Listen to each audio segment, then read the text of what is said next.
Hi, I'm Megan Alexander, and this is Middle East Tomorrow. 5 years ago, the U.S. brought leaders from Israel, Morocco, the United Arab Emirates, and Bahrain together to sign the Abraham Accords. That historic day ignited a cross-border movement of changemakers who are joining forces to reshape the region. Join me as I uncover the stories of the people transforming the Middle East today and tomorrow. Go to partners.foxnews.com/Met. 5 years ago, the U.S. brought leaders from Israel, Morocco, the United Arab Emirates, and Bahrain together to sign the Abraham Accords. I'm Megan Alexander, and this is Middle East Tomorrow. Go to partners.foxnews.com/Met. Live from New York, it's a show that's getting ready for a performance from Jackson Blade. This guy is the worst. He's just the worst. Why? I don't think so. I don't think so. I don't know. everything was fine 3 minutes ago. Until I got lit up for having an opinion. Then I registered surprise that I won't spoil it, for our social media video of the day, one of Wild's answers surprised me. And then Wild's threw a fit. He was like, I'm sorry, is it my answer or is it Matt? Should I just ask that's an absurd And answer. I was just surprised. I was like, who do you want to have in the playoffs? And I was like, Gardner Minshew. And they're like, what? I was just surprised. Brew was equally surprised. So then Wild took out his anger at me on Brew and ruined his A block. No, I saw 90 seconds before we're on the air, Wild's ruined the A block. Stay tuned.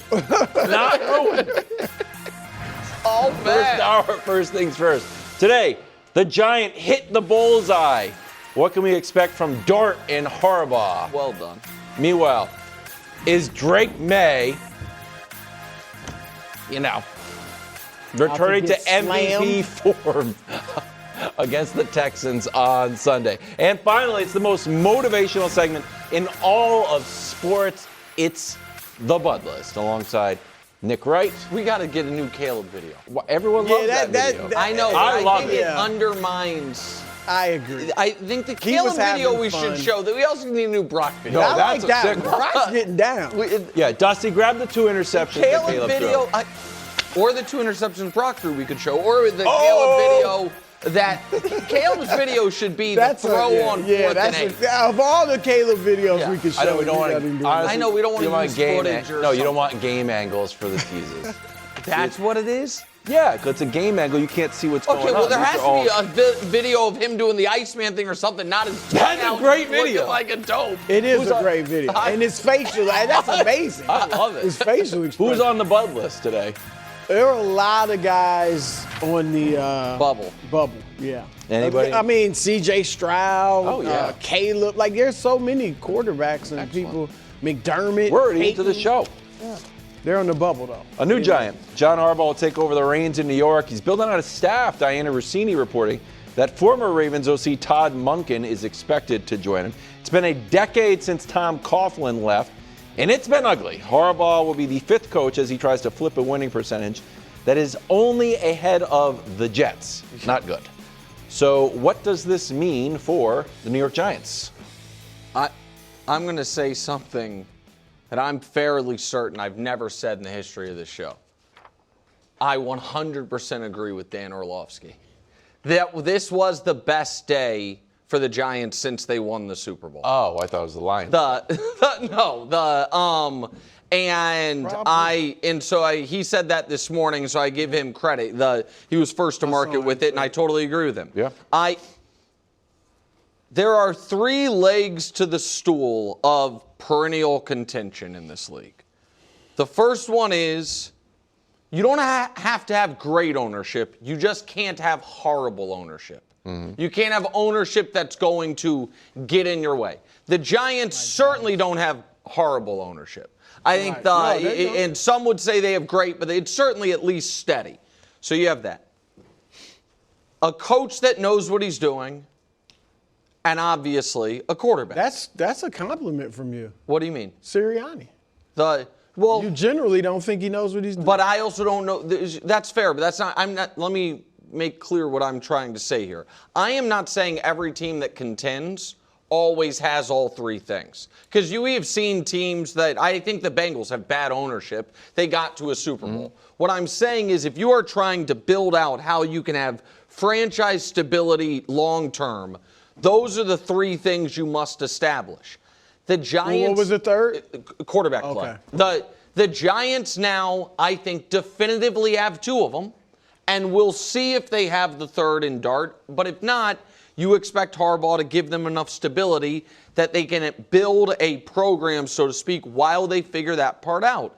And it gives you a real read on Dart, because as Mike Vrabel proved this year, and as Ben Johnson proved this year, and as I said throughout the year talking about them, if you have the right coach and the right quarterback, it ain't no 4-year rebuild. By the end of year 2, you know it.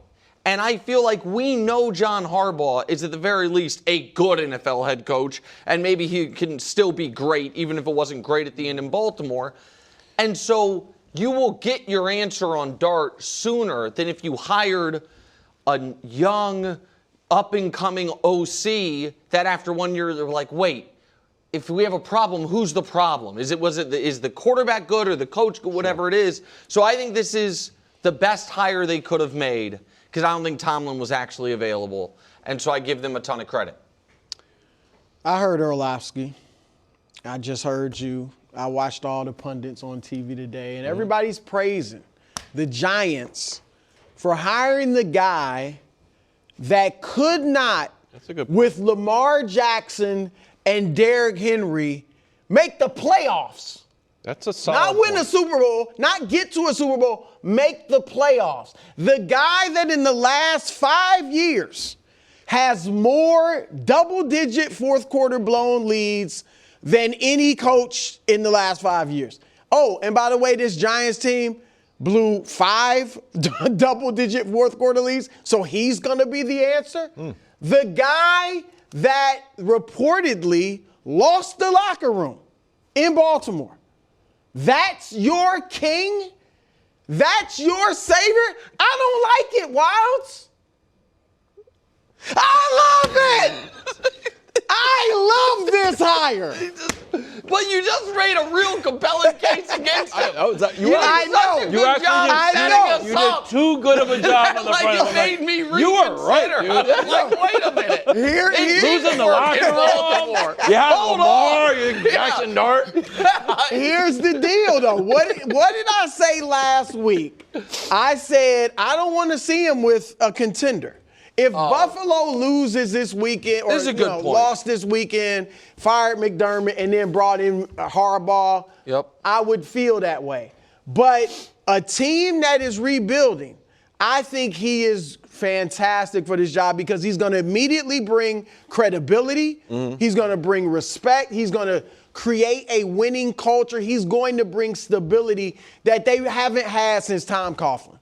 And if you hire a whiz kid coordinator, offense or defense, you don't know. We've seen enough. Josh McDaniels is as good as it gets as offensive coordinator.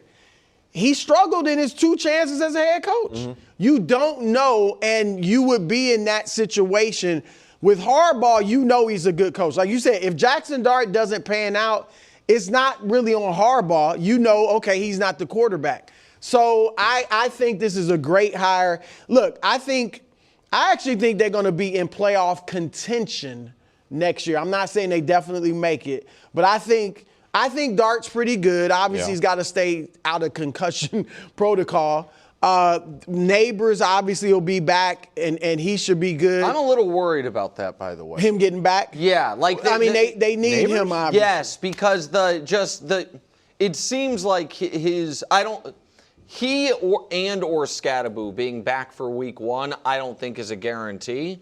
But I didn't mean to interrupt you, Boo, but I think that's for the Giants to get to where you're saying with Harbaugh now as the coach. I think it's going to be about that front seven defensively anyway, and their defensive front, to build it from the inside out. Obviously, you want Abdul Carter to take a leap, which Harbaugh's defensive culture, he should help him take a leap. They still have work to do. The defensive backfield and offensive line, things like that. But I think they have the pieces. And look, head coaches make a huge difference in the NFL. Yes. More than the NBA, more than Major League Baseball. Look this year, Liam Cohen and Mike Vrabel. Both from 4 wins to last year to 13 wins in their first season. Ben Johnson, Dan Campbell. There are a number of guys that come in right away. And that's why I agree with you, Nick, that sometimes it may take a 3 or 4, 5-year plan. But that doesn't have to be the case, particularly nowadays. It can be turned around very quickly. And I think Harbaugh will certainly next year get them back to respectability. And, I said it, they lost 5 double-digit leads. That means they were ahead of some teams, a lot of teams. They beat I get it, Philadelphia probably took them lightly, but they beat Philadelphia and, they played some teams decently. So I think that's a great hire. All right, NFC East. Jaden will be back with Dan Quinn, and that was the story of a turnaround, but they fired their coordinators. The Eagles get a new OC, so that offense should theoretically work. The Cowboys are going to be in the mix. Yeah, but I think he's the best coach in the division. No disrespect to to me, I think Schottenheimer had a good first year. I think Dan Quinn has proven he's solid. Like Dan Quinn, coached for a long time in Atlanta. They got to a Super Bowl. I think he's solid. I think he is a better than average NFL head coach. I don't think he is special. And you guys know how my skepticism of Sirianni. So when you have the best coach in your division, the only thing better you can have than that is the best quarterback. Like that's the only asset you can have that's more valuable. Because I agree with Brew. It matters more in this sport than any other sport by a mile. And rebuilds can take a long time, but what makes a rebuild take a long time is how long it takes you to find the quarterback. Yep. But if you have a real solid NFL head coach and the right quarterback, you are instantly good. Yeah. And so that the value of hiring a known quantity at head coach is it removes that variable from the evaluation of Dart. Now, like this year, it was I don't know if Brian Daboll is a good NFL head coach. He has the pros and cons list with him. Both lists are very long. Yeah. Like there's a lot of really positive, but a lot of also negative. Now we're going to get a fair test of Dart. And just that knowledge is so valuable for them. Yeah. They have 5th pick of the draft. They'll almost assuredly, I would imagine, take the best offensive lineman in the draft and build from there and say, let's go run it. Patriots preparing for the Texans Sunday afternoon. Houston hasn't lost a game since November 2nd. Coming to Foxborough with a 10-game winning streak. Here's Drake May. Take a listen. We're just talking about, there's 24 teams at home right now. There's 8 of us, practicing and still working. And it's, he mentioned us today before practice, take a look, raise your hand who was still practicing this time last year. I think, Milton was the only one. So it was pretty, just eye-opening to see, there's eight teams left and it's a chance, an opportunity that we have to, play a home football game and home playoff game that matters at times when it matters most. So just kind of reflect on that and realize kind of opportunity we have. All right, Drake put up 16 points last week, dropped the ball a few times, Brew. Do you expect him to return to MVP form? Well, let's define MVP form for Drake May. Because look, I had him second on my ballot. He had a great year. If he wins MVP, I'm not going to throw a hissy fit. But he wasn't spectacular. He does throw the deep ball well, obviously. But he didn't have many Superman games like a Josh Allen or a Lamar Jackson or something. Now, the Jets, of course, but they were the Jets, a horrible team this year. Just so steady. Yeah, he's steady. So he had 5 touchdowns against the Jets. Take that away, he had 2 games with 3 touchdowns. Not even 3 or more, 3. He had 1 300-yard passing game. So MVP form for Drake is about 2 touchdowns and 250 yards. Yeah. Now, the Texans, I mean, take that, certainly, 100%. especially against the Texans. So I'm just saying it's not like a Superman Josh Allen type game that he has to have for us to be like, he did his thing. 500 yards in that Seattle game. Yeah, nothing. It doesn't have to do something not like that type of thing. Yeah. But against this team, I mean, they, all told, when you include sacks, they didn't give up 250 yards in a passing in one game this year, other than the Week 18 when they rested their starters for the second half. So their starters did not allow 250 yards passing from an offense. So I think it's going to be difficult. I have a graphic, I believe, about some of the quarterbacks. Well, this is May under pressure. Okay, these are the things he has going for him against this defense. He's very good under pressure. He was the best pressure quarterback in the league this year. Because he's going to get pressure. Yes. And so he can handle the pressure. I think his running ability could help him. So his legs should help him. And the fact that the Texans' offense is so pedestrian. Correct. So he doesn't have to have 30 points to win this game, I don't believe. No. And so if he can just be solid, and his typical two touchdowns, 250 yards would probably be enough. Yeah. If he can do that efficiently, no turnovers, or maybe just one.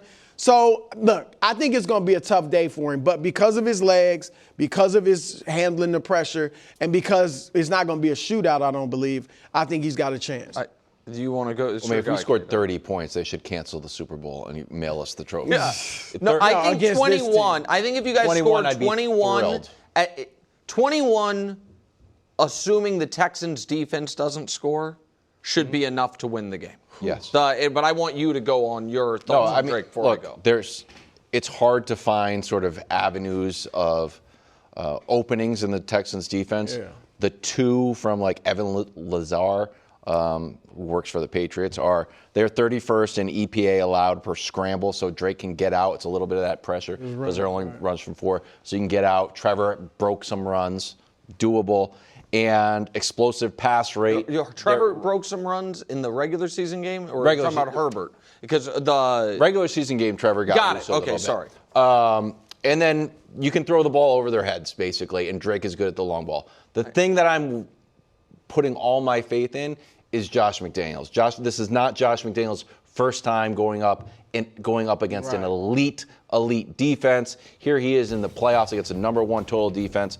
Buffalo, that was the Josh Allen, 6 straight touchdowns games. That was with Mac Jones, still put up 305. A little bit funky because I think Buffalo, once they were up 40, they were throw the ball around a little bit. Houston with 377. These are Brady games, so this is also a little bit funky. That was Brady versus Clowney. And then Brady versus Von Miller and DeMarcus Ware. Prime Aqib Talib was the Denver game. And then, of course, the Legion of Boom. Super Bowl, still 377. Now, maybe that's just a side... a side piece of the Belichick Brady argument is Josh McDaniels Brady. But look, it's not like he hasn't gone up and had some success against elite defenses. Yeah, I'm picking the Pats in this game, and I think Drake will play well. I am not let me rephrase. I think Drake will play well compared to how quarterbacks have played against the Texans. I agree. Here is the thing, because I took all the games the Texans have played this year, and I wrote down the quarterbacks who they played who I think are good, and then everybody else. Yeah. And when you split it, no, they put everybody in hell. Yeah. Left column is Stafford, Mahomes, Trevor, Baker, Herbert, Darnold, Allen. Right column's everyone else, and it's like, all right, the good quarterbacks can win. You know what I mean? They can do just enough to where you might win. But the passer rating's 70. The touchdown turnover is 6-11.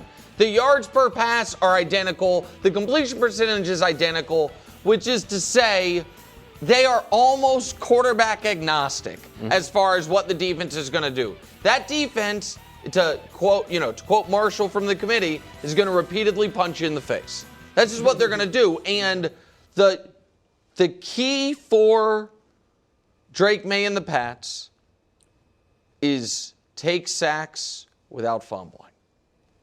Throw it away without throwing a pick. What are you smiling about, KW? Remember, this is a cousin of my good loss take. Good fumbles week, first playoff game for Drake. Oh, well, I mean, look, lessons. Like, good if they're Getting hit good and losing fumbles it. if it's a lesson. Yeah. It's bad fumbles if it's like, oh. A problem. He has, if you Oddly, attack I thought it from CJ's here. were bad. So, well. And I thought Drake's were good. The worry about Drake in that spot is, not to get you annoyed, one of the only combine measurables people don't like about him is a little undersized hands. Or is that a product of not seeing the rush or not seeing the rush? I don't know. Yeah. I agree with you. It could be, an expensive lesson learned cheaply, or it could be a sign of things to come. But I don't think quarterbacks have great games against this team. No. And the closest one is Stafford in week 1 against them, and it was week 1. Touchdown. Through one touchdown. But he's like the only one with like a really interception. good passer rating. And I think they're better now, too. Yeah, I would they imagine. are. There's no doubt. And so they remember, that's when they started 1-5. They do everything well defensively. Yeah. And they have they cover well, and those guys tackle, and they have 2 great pass rushers. Good defensive But I back. think you guys are going to win because I think that their offense, I think your guys' offense can put up a fight against their defense. And I don't know if their offense can even put up a fight against your I don't think defense. Nico Collins at practice again today. No, he's not playing, man. If he's Christian not Gonzalez, playing, I think, took off the red jersey, so he was just ready to go. All right, Texans 0-6 in the divisional round in franchise history. Fred Warner is back at practice. Status unknown. I think it would be a surprise if he plays, but even so, Trent Williams says just seeing him out there is motivation. Take a listen. The fact that Fred is even has a jersey on, less than 100 days after what happened to him, that's just uplifts the team. Whether Fred takes the field in these playoffs or not, that's motivation. Having him there, just having his face in his locker room, it's motivation. It helps everybody. Seahawks are the largest favorites of the weekend, Brew. Should they be on upset alert? Yes, absolutely. I think what Trent Williams just said there is important. Like, think about that. Like, you've got your best defensive player, your best player maybe, coming back and trying. Whether he gets on the field or not this weekend, just the fact that he's, like, trying and it's like, I'm definitely playing next week, if not this week.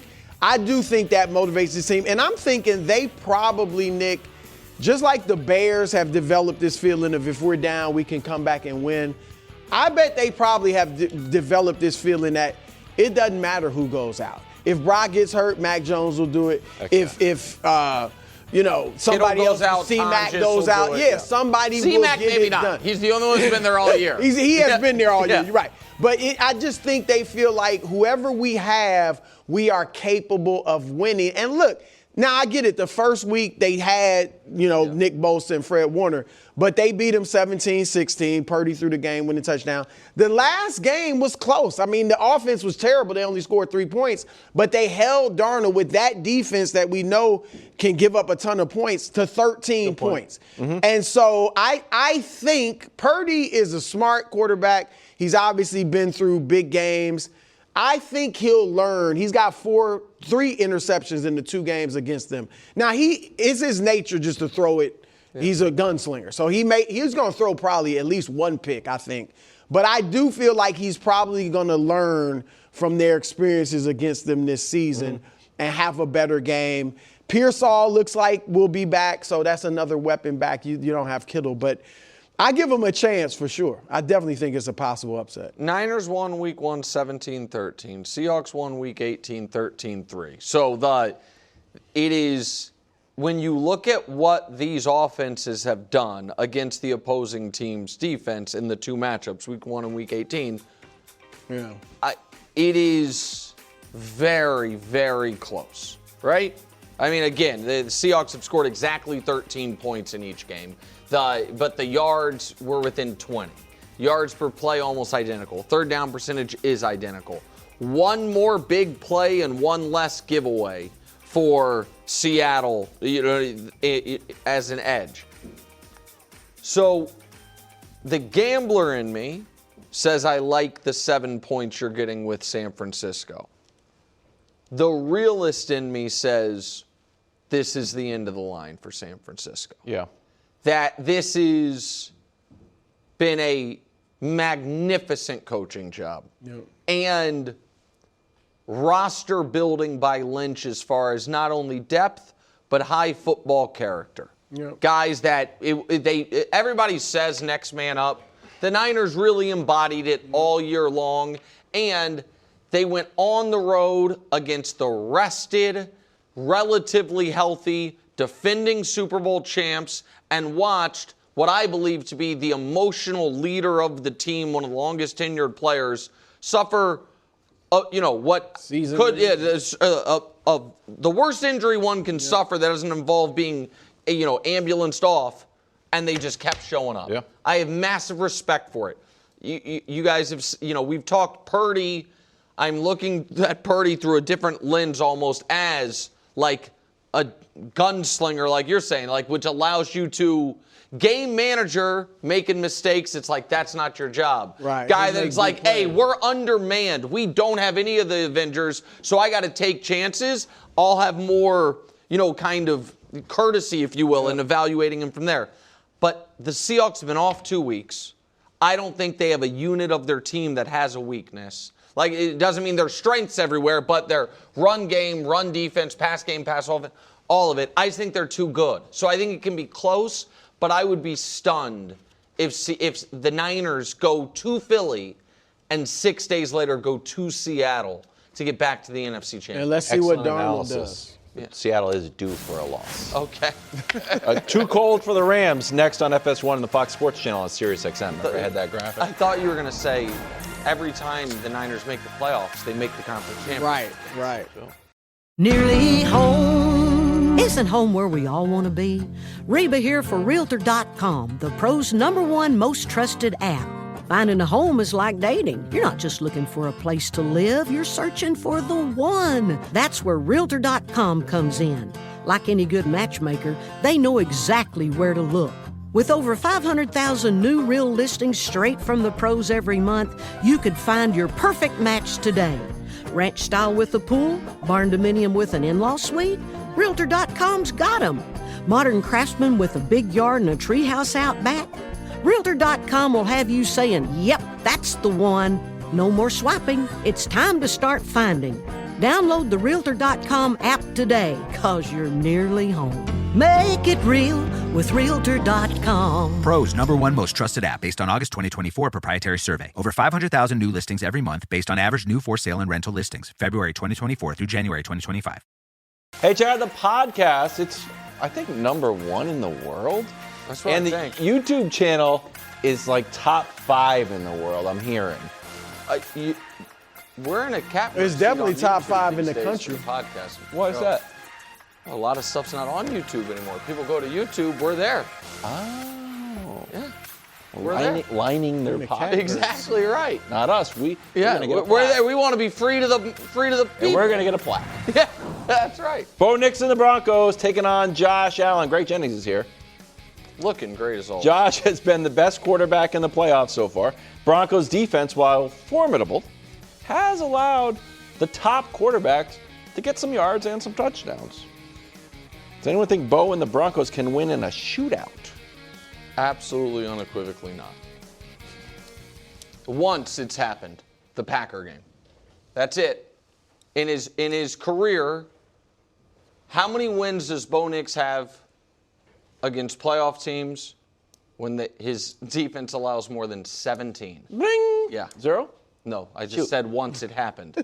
Just the one. It's okay. The Packer one? The Packer one. This is in his in his 2 years when playoff teams scored more than 17 points. This is not how the Bo Nix late game magic hasn't been the Trevor Josh fourth quarter from this past weekend where they went score. It has been the defense keeps keeps the other team under wraps, keeps them within reaching distance, and then Bo plays well down the stretch. And to his credit, that's what he does. But we're not seeing these high shootouts. And so, again, the Packer game, it happened, but that's the only instance in his whole career. And of all the game scripts that I think Sean Payton is hoping for, shootout is his nut low option, the worst possible case for him. So, no, I don't think they can win a shootout. I don't think they would win a shootout. Certainly that's not what you want if you're Sean Payton, but I think they can. Like, I won't go as far as you that there's no chance they could win a shootout. You mentioned the Packer game. Well, that's evidence. I mean, because Nick's really, what he threw for over 300 yards, I think, in that game. They had a shootout with Daniel Jones. Now, it was 29-28. Indianapolis ended up winning. Remember when the field goal kicker for the Colts missed it? Then there was a penalty, and he made it. That was a close game that Denver could have won. And Bo Nix played well, threw for 3 touchdowns. They had a shootout with Dak. Now, I get it. That defense was terrible. But still, he threw 4 touchdowns. He won a shootout against Dak Prescott. And so I do think it's possible. Obviously, it's not likely. That's not what you want if you're the Broncos, and I don't think their defense will give up that many points. But I do think Bo Nix could win a shootout because he has shown he's a gamer. And I think I have I have a graphic here. This is when the opponent scores 25 or more points. Look at his numbers. 13 touchdowns, 4 interceptions, 5 games, and 313 yards per game. Commanders. That's bad team. Well, one of those teams is the Packers. But those are some losses. So I think one team is Jacksonville. So these are they aren't all wins. Yep. But it shows Washington they lost to, but he threw for like 300 yards. They beat the Commanders. They lost 27. Was it 27-26 in overtime? They beat them 27-26 because that was the 2-point conversion that got batted down. But right. Mariota. So I think he's capable. I certainly wouldn't pick him over Josh Allen in a shootout, but I don't think it's as totally no chance like you said. No chance. I'm with Nick. I second that. There's no chance. If you're in the stands and you've been rooting for the Broncos and you've been watching Bo Nix and you've been Bo Nix, he gets it done. You still know he cannot win a shootout. That's not the style of which they want. Neither is it the style that he can actually perform. I would argue neither one of those moments were shootouts that you guys have mentioned. Green Bay was 16-14 at halftime. Green Bay, they only give up 10 points in the second half. That's not a shootout. That's not back and forth. He played well, and it went back and forth for a minute, but a shootout is what we saw with Josh Allen in Baltimore. Like, that's a shootout. We typically see Detroit in the Rams. That was a shootout. Like the highest scoring games, and you have to continue to score because your defense is allowing, to your point, what they don't do, the opponents to continue to score. They haven't done that. This defense has only given up 30 points twice all season. And so when you look at this offense in Josh Allen, if you look at, once we talk about shootouts, what we start to identify is, the quarterback. Yeah. Period. Josh Allen in a shootout, he loses to one guy. That's right. Patrick Mahomes. He doesn't so if this game starts to remotely look like a shootout, Denver's done. So that's and the other reason that I feel so strongly about the Bills in this spot is if the Bills fall down 10-0, are they panicked at all? My answer is no, because they have all year long they've been mediocre to bad in the first half and awesome in the second half. Yep. They obviously won't like it. You're on the road in the playoffs. You don't want to be down 10-0. You're facing a top defense, but a defense that, to my eye, and I think the numbers back it up, over the last third of the season was not as dominant as it was the first 2/3 of the season. But if they're down 10-0, I think they're still going to feel like, all right, we're right there. Man, if the Broncos get down 10-0, I know they were down 17-0 to Philly back in early in the year and had the crazy comeback. And they've been a comeback team all year. They've been a comeback. They have been a the game is within a score late and they steal it. You know what I mean? They have not been a down double digits type of team. The Giants. The Giants won. But the point being, I think the Bills get up double digits and this thing can get out of hand on Denver. Because they don't want to ask Bo Nix to throw the ball 35 times. They want to be able. With Jacksonville. Yes, that's right. That's a great. It's exactly what happened with Jacksonville. And they want to be able to exploit the Bills' bad run defense. Just run the ball. Just run the ball all day long. But KW, can I just? The problem with that is, and the reason teams have a hard time sticking with it, is it takes 1 3rd and 3 that you don't pick up, and you're punting back to Josh Allen, and now it feels like the game, could get away from you. Run it until there's 3rd and 3. Do a little rollout pass. But you got the fact that Jacksonville got away from running the ball when they were successful and then got into a shootout mode, I thought was unwise. Keep Josh Allen off the field. I think Broncos win this one. Really? You do? Yeah. You're hoping. Well, both. I am both hoping. I believe in the Broncos defense. I believe in teams with an extra week of rest. I do not believe in the Broncos run defense, and I haven't all year. And I think the lack of wide receivers on the team is going to hurt Josh. See, when we come in on Monday and if it happened, what happened to the Bills? We're going to be like, the run defense, and really, do they have enough weapons for Josh? I think that if the wide receivers that they have right now, if none of them get hurt during the game, I think the lack of receivers could be an unintentional benefit. Because it's going to force them to play 2 tight ends almost the whole game. They thrive. And that's where they want to be. Anyway. You know what I mean? Like, they want to live in that area. Yes. And the wide receivers they lost, with no disrespect to the players, I don't think are like game-changing players I didn't want to be anyway. the one to say had it, but like 35 yards last game. It wasn't huge, but let's slow down on the receivers as he lost. Is it important? Yes. Brandon Cooks honestly has been more impactful than the receiver. And Shakir's been their most important receiver for 2 years. Yeah. And now they get an opportunity to promote from the practice squad Super Bowl hero McCall Hardman. and Keon Coleman, they sometimes bench. There was a Keon Coleman side. Yeah, but I think they want Kincaid and Knox out there. Yes. They want their best players on offense in order are Josh Allen, James Cook, Kincaid, Knox, and the 5 offensive linemen.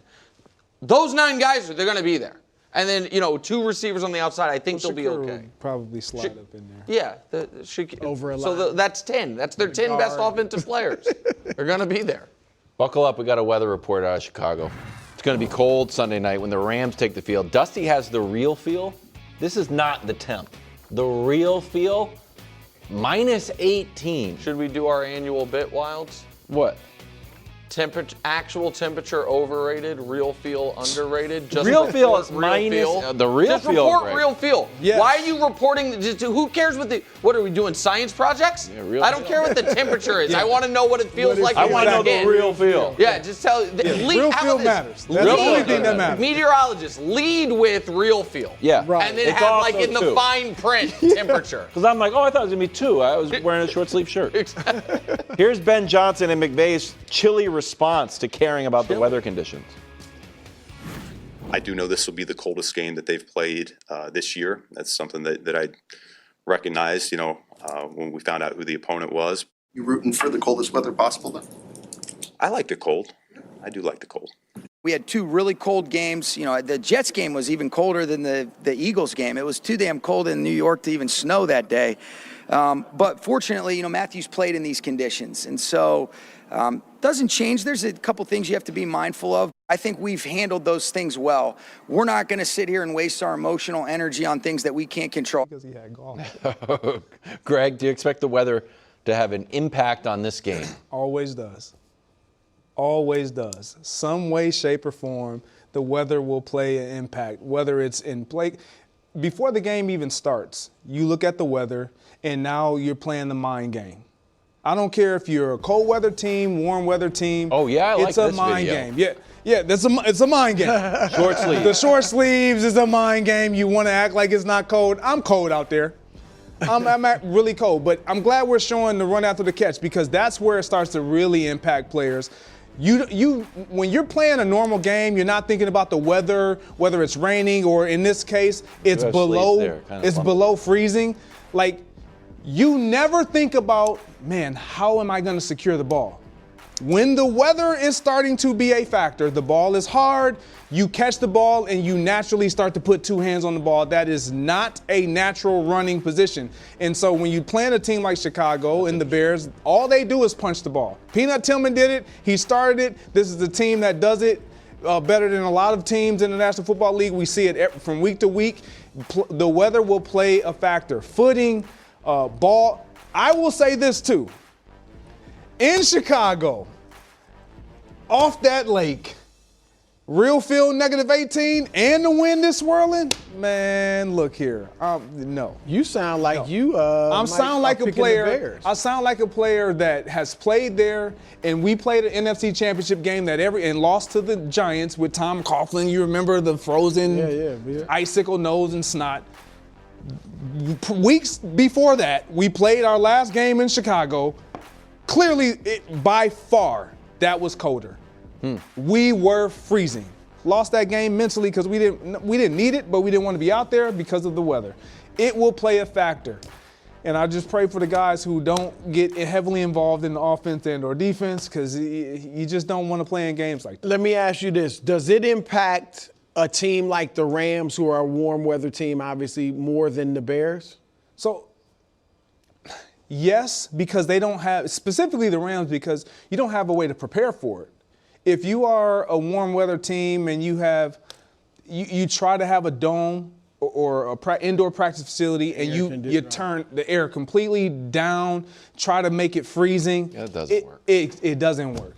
But if you're the Bears, you're accustomed to it, but you still have to learn to tolerate it. The footing is always going to be an issue. Again, the wind, Caleb has dealt with it. I just think for the Rams passing game, their guys are going to be more equipped. I think Stafford is more used to playing important cold weather games than Caleb Williams is. He performed great last year. Last year, Caleb, or last year Stafford against the Eagles in the snow. We can show you his numbers. He played well. So that's him. He had the fumble. Devontae made his whole Hall of Fame career playing in Green Bay. And I don't know if Puka knows what temperature is. Puka's out of his mind. Puka's just, and I say that, and I know I poke fun at some of his off-the-field interviews, but he is the best kind of football maniac. Yes. Like, he is excited to create contact with a defensive back in the cold. So I just feel like this is not going to, if it plays a factor, I could see it oddly helping the Rams more than it helps the Bears. I like the peanut punch idea. Like the Bears are so good at getting takeaways. Smart. That's what they do. The toughest team, right, in that type of weather? Because you got to be tough to play in that type of weather. Yeah, both mentally and physically. Wow. Oh, wow, Hubs, that's great. Brew, you played in any of those cold weather games? In high school. I played in upstate New York. Oh, you did? Especially without the gloves. You grab some of that footage? I was a running back at that. Nearly home. Isn't home where we all want to be? Reba here for Realtor.com, the pros' #1 most trusted app. If you're hearing me, I'm going to assume you're awake. And if you aren't, because while you're snoozing, someone else might be finding your dream home. That's where Realtor.com comes in. With over 500,000 new real listings straight from the pros every month, that's a lot of chances to find the place you've been dreaming of. Whether you're searching for a 2-story mid-century with a pool or a little extra space with a spa-inspired bathroom, Realtor.com can help you find it today. So quit hitting that snooze button. Realtor.com isn't sleeping on finding your dream home, and neither should you. Download the Realtor.com app today, 'cause you're nearly home. Make it real with Realtor.com. Pros #1 most trusted app based on August 2024 proprietary survey. Over 500,000 new listings every month based on average new for sale and rental listings. February 2024 through January 2025. Eagles offense couldn't move the ball, so they are moving coordinators. Kevin Patullo is out. Diana Rossini reporting that Mike McDaniel and Jalen Hurts' old Alabama OC, Brian Daboll, top the list. Here's how the Eagles regressed from their Super Bowl winning season. Down in points, down in yards, down in rushing yards. Punt percentage up. That's a bad one to be up in. And 3 and outs up. And then again, that is a bad one to be up in. Is changing the OC enough to fix the Eagles' offense? I don't think so. I also find this to be the most fascinating job in sports. It's all of sports. But certainly in the NFL. Because here's the deal. And it has to do with how people evaluate Jalen Hurts and what it means for your future in the field. So the offensive coordinators they've had have either immediately become head coaches or immediately been fired. Yeah. And so it feels to me like when you're Jalen Hurts' offensive coordinator and the team's offense is unbelievable, people are like, oh my God, you're working magic with Jalen Hurts. But then, no, but hold on. They do that with all coordinators whose offenses are great. No, but the opposite, though, but then the opposite happens. Like, you think this is a knock. It's not really meant to be. So for Steichen and for Kellen Moore, it's like, my God. Like, you have limitations as a passer. You're scoring all these points. You're an offensive mastermind. But then when it doesn't work, people are like, man, you have all that talent on offense and a quarterback we all know is good. Why is it not working? You're fired. Like it feels like the court when it doesn't work, the how you feel about Jalen Hurts changes, and the coordinator either gets rewarded or pays the price for it. When they have an awesome offense, people are like, well, they have a superstar quarterback. When they have I think you're saying the coordinator gets the credit or the blame. Because if the offense is great, the coordinator gets a head job. Correct. If it's bad, the coordinator gets fired. Yes, I mean that's exactly which is it feels independent of the quarterback. You understand what I'm saying? Yeah, Maybe but I don't think it's making the point you're making. Like I think that means if they get a good offensive coordinator, we're gonna point. It's gonna be fixed. I mean, that's kind of what you're saying. Well, sounds like. I mean, I think that it's just interesting to me that it feels like when the offense is great, they're like, it can't be because of Jalen, so the coordinator gets a head coaching job. And when the offense is bad, they're like, well, it can't. The team then says, well, it can't be because of Jalen, we have to fire you. So it's two very different views. The outside world looks at a good Eagles offense and says, that guy must be a genius. Mm-hmm. The inside world looks at a bad Eagles offense and says, that guy must be an idiot.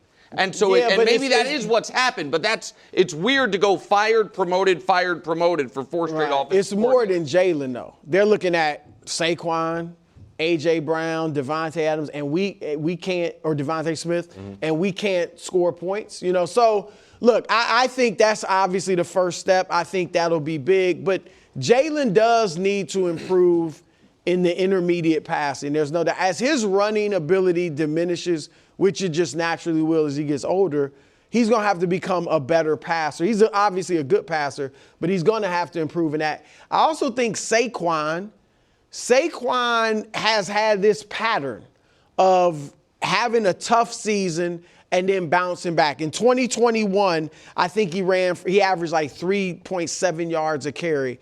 The next year, he ran for a career high 1,300 yards, 1,312 yards. The next year, another 3-point-something yards per carry. The next year, 2,000 plus, And then this year, he ended up getting over 4, but it was a down year. So I think he could have a bounce back year because I don't think all running backs certainly age like they did in yesteryear. So I think he can have a bounce back. And then the offensive line, last year they had 4 guys make either the Pro Bowl or the All-Pro team. This year they had 2. So the offensive line, and we know Lane Johnson was out some too, they have to rebuild the line. Jalen does have to improve. 2 Pro Bowl offensive linemen's pretty good. No, but it's not 4. It's not the 4 that they had. I could get it. No, but their offensive line has been a strength of their team, and it wasn't this year. It was fine, but it wasn't a strength of their team. So those are some of the things they need to really be focused on this offseason to get back to where they were. Yeah, I think it matters who the offensive coordinator is, and it changes, and it's enough. Because that's what you're saying about Saquon has typically been the Eagles. They have a great season. Offensive coach Shane Steichen, they look great. Jalen looks great, awesome. He's gone. The following year, you got Johnson, and it kind of falls apart. It's not terrible offensively, but it's like, you know what, he's not the guy. He didn't do what Shane Steichen did. Then the next year, Kellen Moore, obviously, you get Saquon. They are motivated again. They go through this. So now this year, it's like, man, these players didn't produce. For our coordinator, Kevin Patullo, so he's out. Now you got another season. You get an offensive coordinator. One of these, if Mike McDaniels get this job, you're going to be forced, if you're Jalen, to do things that you were saying, that we were hearing that you didn't really like. All the pre-snap motion, all those things. You're going to, because that's his style of offense. He's going to come into that building with an idea, a way of doing things, and try to marry it and blend it with what you already do. You have to be willing to compromise a bit there.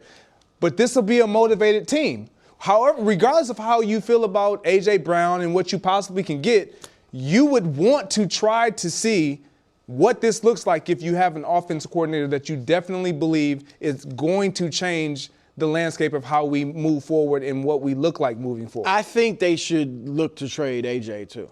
I just don't need the distraction. He's great, obviously. And I just feel like part of the distraction is because of the stale offense and the lack of productivity from the quarterback because of the stale offense. But Devontae Smith was going through the same stale offense. I'm sure he's just as frustrated as AJ. But he didn't go public. When you're in locker rooms, you always have that guy who's going to speak how everybody feels. AJ is simply that guy. But every team doesn't have that publicly. I understand what you're saying. That's all I'm saying. I understand that. But sometimes when you're in that position with the Eagles and you're going to constantly be asked, and you are that guy, and your production is not there, you're going to end up giving in and saying something. That's just his personality. Devontae Smith, we showed it. All of this on the sideline, all he's doing is talking, man, this is crazy. What are we doing right now? Devontae Smith feels the same way. But it's different when you go public. I think I'm saying. I think Greg's saying if AJ weren't there, someone else might have the responsibility to go public. I had that dream again. My small business needs to hire, but I don't use LinkedIn, and I hire wrong. So our orders get all backed up. We're drowning in paperwork, then actually drowning, careless fighting off sharks with a stapler, and pirates are pillaging the office copier, and then I wake up. Don't let hiring nightmares ruin your dreams. LinkedIn Jobs' new AI assistant goes beyond the resume, using unique insights to deliver a smarter shortlist. Post your job for free at linkedin.com/quality. Start hiring today with LinkedIn.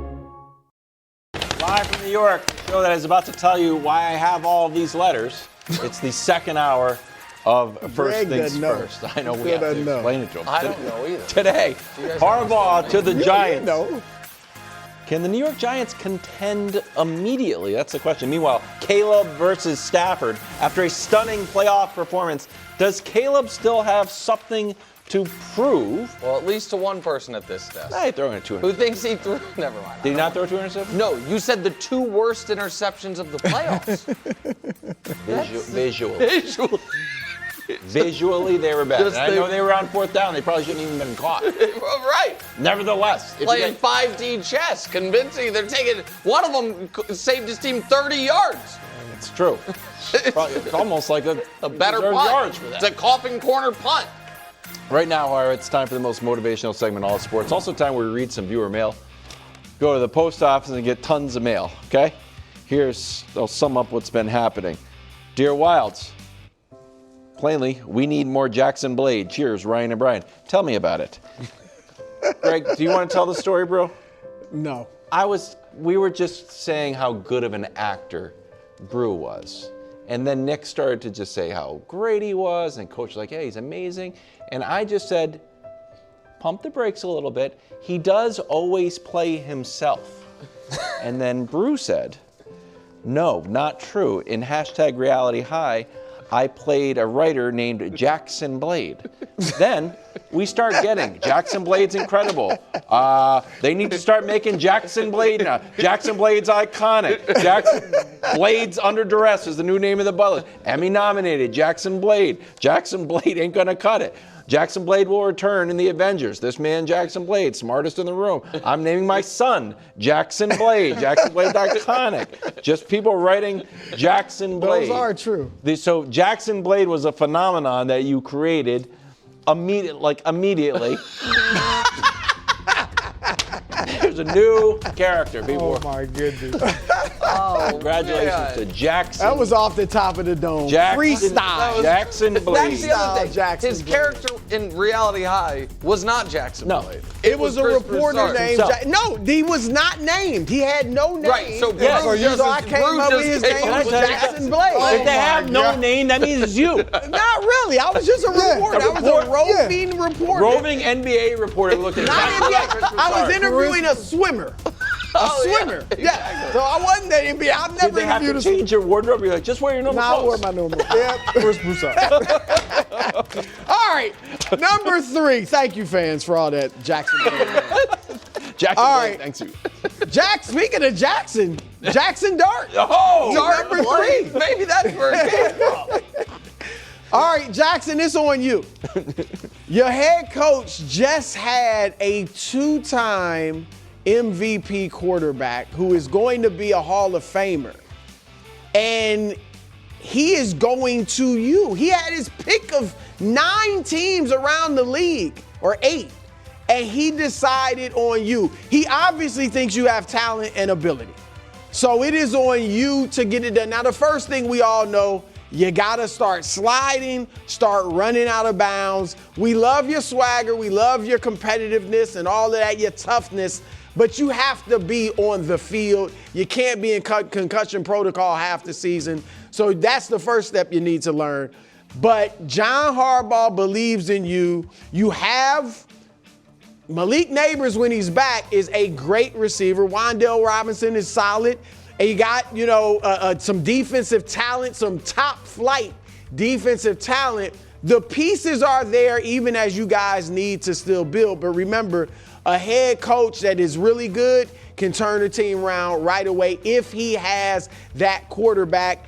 And we'll see if you're that quarterback. If you are that guy, then this thing can turn around quickly and you can become a real star in New York. And remember, in your second year, anything's possible. We have 3 second-year quarterbacks playing in the final 8. 3.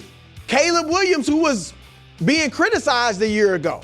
He's in there. Obviously, Bo Nix. And C.J. Stroud is a 3rd-year quarterback in the final 8. So next season could be a year for you, Dart. I am open to the possibility of you being their franchise guy. Wow. All right. Like we with Purdy. Yeah, You're open open to to the possibility. Number 2, Bo Nix. Wow. Bo, you're like the forgotten man. That's true. You were the first. You were the one with all the comebacks. But nobody remembers that. That's right. Because Caleb Williams, a classmate of yours, came out last year's draft, has been so spectacular with these late comebacks. Everyone has forgotten that you've been doing this your whole whole career. Bo Nix has 8 fourth-quarter comebacks, guys, and 10 game-winning drives in his 2-year career. That's tied. 10 game-winning drives is tied for the most in the NFL since he got in the league. Lamar Jackson and Jalen Hurts each only have 13 for their career, and you've got 10. Joe Burrow has 9 for his whole career, and Caleb now has 7. That's way behind you with your 10. So you are the man. Now, you can get back the spotlight, Bo, for your class if you beat Josh Allen. You beat Josh Allen, you are golden, man.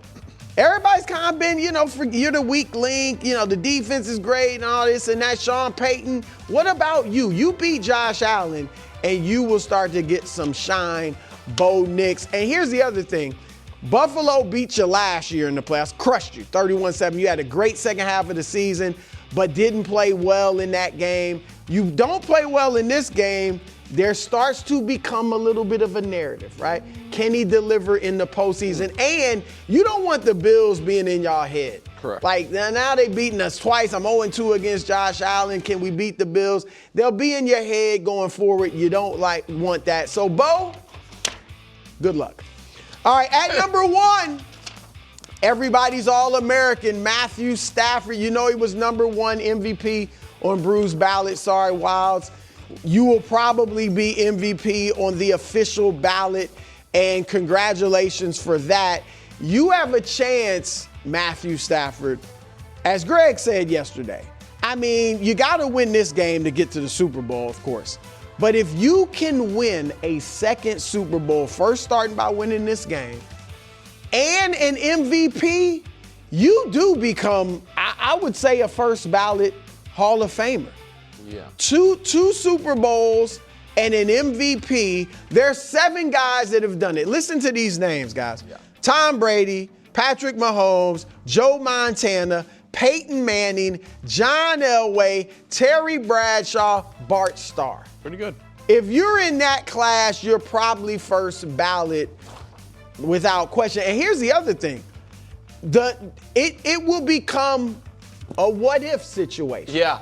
Right? Like, if you win 2 Super Bowls in 5 years in LA, people will be like, we saw his numbers in Detroit that were fantastic. Mm-hmm. What if he had been at that time, the Lions were not really a legitimate franchise.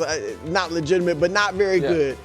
What if he had been in a really good franchise or a good franchise? What would he have done? You got the individual numbers. You're right. This would make you huge. I mean, his whole thing is Justin Herbert defense for 2030. Well, Matt Stafford was in a bad franchise for a decade. He got Harbaugh, so I don't think Danny's going to have that, or Justin's going to have that excuse. But and conversely, if you lose this game, now you have 1 Super Bowl, probably 1 MVP. I mean, that's in question.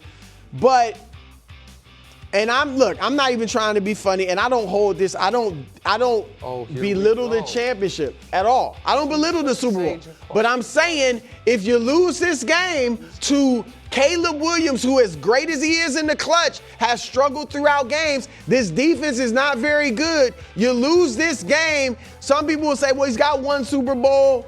Courtesy, somewhat courtesy of Jaquiski Tartt. Nobody says that. I'm just saying. You're the only guy. So it's not going to be a bar around the world. If you get the MVP, you may make the Hall of Fame, but it's just not certain. Nope. So go ahead, disperse of Danny Parker's Chicago Bears in the wind and the cold and all of that. Get your MVP, maybe get your Super Bowl. And then, so either you got a GOAT conversation change. Or people, or not did GOAT. Did he even win a Super Bowl? No. I give him credit. I'm just saying there will be those out there that those people. Everybody's All-American. I believe it. Well done, bro. I believe it. Look, I'm going to add everybody's All-American teammate, Puka Nacua. Oh, wow. And look, all of what you said about Matthew Stafford happens if that guy is involved. And the reason why is because when you look over the course of this season, when we watch the Rams play, what do we see? We see number 12 jumping off the screen, catching screen passes in the backfield with the ball in his hands by any means necessary. 13 touches in the wild card round against Carolina. 13 touches. Matthew Stafford completed 24 passes. 10 of those were to Puka Nacua. That's 40% of the offensive passes, Puka Nacua. Over the course of the season, he completed 388, 129, Puka Nacua. That's 33%. He has to be heavily involved. Puka, you are that guy. When we look at when they get you the ball, this is who this team is. 7+ touches in the last 2 seasons. This is your record, 16-5. When they don't get Puka Nacua the football by any means necessary, they're almost average, 50-50. You got to get them heavily involved. The weather's going to be inclement. We know as the Rams go, as much as we give the quarterback credit, Puka Nacua plays a huge role in that. And why? Because when he gets the ball, he's one of the best with yards after contact. Yeah, yak, they call it. They call it yak. Or rack.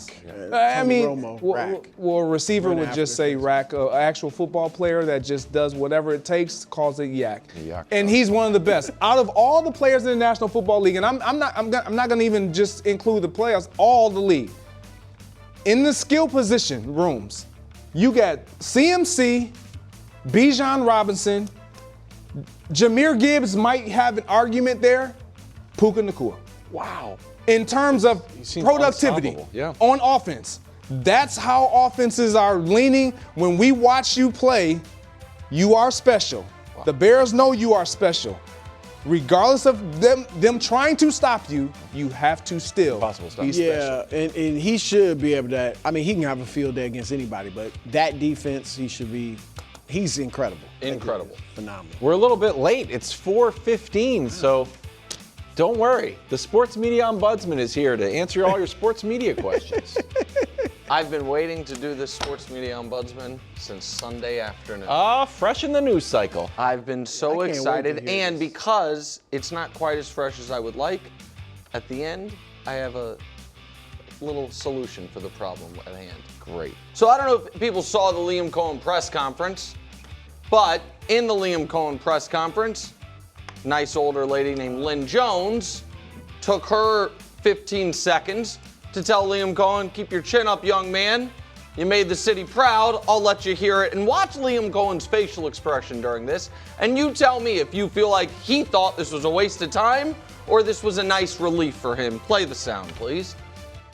How you doing today? Lynn Jones, Jacksonville Free Press News. I just want to tell you congratulations on your success, young man. Thank you. You hold your head up, all right? You guys have had a most magnificent season. Thank you. And you did a great job out there today. Appreciate so you it. just hold your head up, okay? Thank and you, ladies ma'am. and gentlemen, Duval, you the one, all Thank right? you, ma'am. keep it going. We got another season, okay? I appreciate Take it. care and much continued success to you and the entire team. Thank you, ma'am. Okay, somewhat charming moment from an older lady who's been in the press, she said, for 30 years. Did my fellow media members take it like, I don't know, normal human beings, keep their complaints to themselves or their group chats? No, of course not. Went to Twitter to be like, this is an outrage. This is not what the press conference is for. Did. Correct. No. I'm not saying Schefter, everyone did that. Schefter, who nice. promoted it, said it was awesome. But some folks decided, let me just torch this old lady here. To which I would say to them, folks, we all have opinions. They don't all have to be shared about every single topic. Now, you're entitled to your own opinion. You think press conferences are sacrosanct. I don't know if you've watched sports, let alone politics, the last 15 years. I'm not sure how sacrosanct press conferences are, but so be it. I thought Lynn Jones had a nice thing. But the goal of anything press-related is fairness, objectivity. So I have a proposal for the NFL. To add to every coach press conference starting next season, 2 additional chairs. One for the homer, one for the hater, and they get one question every time. So like in San Francisco, they already have this. It's Grant Cohn, and doesn't matter how much they win by, there's gonna be something. He's like, hey, that third down call, up 17, why'd you do that? I like it. I like that even when coaches are riding high, they might have to answer for someone that's just being mean to them. And I like the idea that even if you're just lost 41-0 and your job's on the line, someone's going to be in there and going to be like, Coach, can you tell us about that really interesting play call you had that worked? One question each, guaranteed. One at the beginning, one at the end. The coach gets to decide, do I want to start with the homer or the hater? Because I'm ending with the other one. Not bad. Add 3 minutes to your day. Add 3 minutes. It would give us content. It would add a little more, someone's blog can be represented, whatever it is. One hater, one homer. And at Lynn Jones, I thought you did just a fine job. It was nice what she said. I understand the criticism. I obviously didn't tweet or say anything about it, but she was talking, even her language, we. Yeah. Like, as a reporter, when I wrote for the New York Times, it wasn't me and the Knicks weren't we. So I would not have gone to Jeff Van Gundy and be like, we, or, I'm covering the team. So that's where the criticism comes from. You're supposed to be an objective journalist. If I wanted to say that, because I had relationships with coaches that I covered, I would just say it away from that where we're talking, yo, man, y'all had a great year, keep it, whatever. But that's where the criticisms are fair because we're supposed to be the objective. And it would be a problem if that was the whole press press conference was like that. But you know what would remove any criticism of that whatsoever? If afterwards she's like, no, showed the badge. She's like, I'm the homer today. I did my job perfectly. That's what I'm here for. Good sports media on budget. Greg, I think you're going to love this. I'm putting Ben Johnson on the Bud list. This is a long time coming, KW. Ben Johnson playing the Rams and the Packers this Sunday. So Ben Johnson beat the Packers. I'm a little bit extra. Just put a little bit of extra sauce on everything. And I know it's a big rivalry. A lot of big rivalries all around sports. Did a quick handshake. Didn't seem to be great, but we've seen those before in sports. Yeah. And then, look, maybe it's because the cameras are in the locker room. Maybe it's just a coincidence the cameras are in the locker room. But here was his pump-up speech after the win.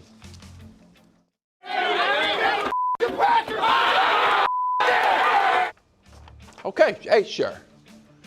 You know what? It's got to be a little subversive, and in order for it to be subversive, you need to have someone that says, I didn't like that. That's my role. I didn't love it. So I think a lot of people thought this feels a little extra. Ben, are you sure the emotions get away from you a little bit? Following day, he said this. There's a rivalry that exists between these two teams, something that I fully recognize and I'm a part of. And there's some, I don't like that team. So George and I have talked and we're on the same page. Okay. Now, I think it would be strange if Matt LaFleur did that. I think it would be a little bit unbecoming of the Packers.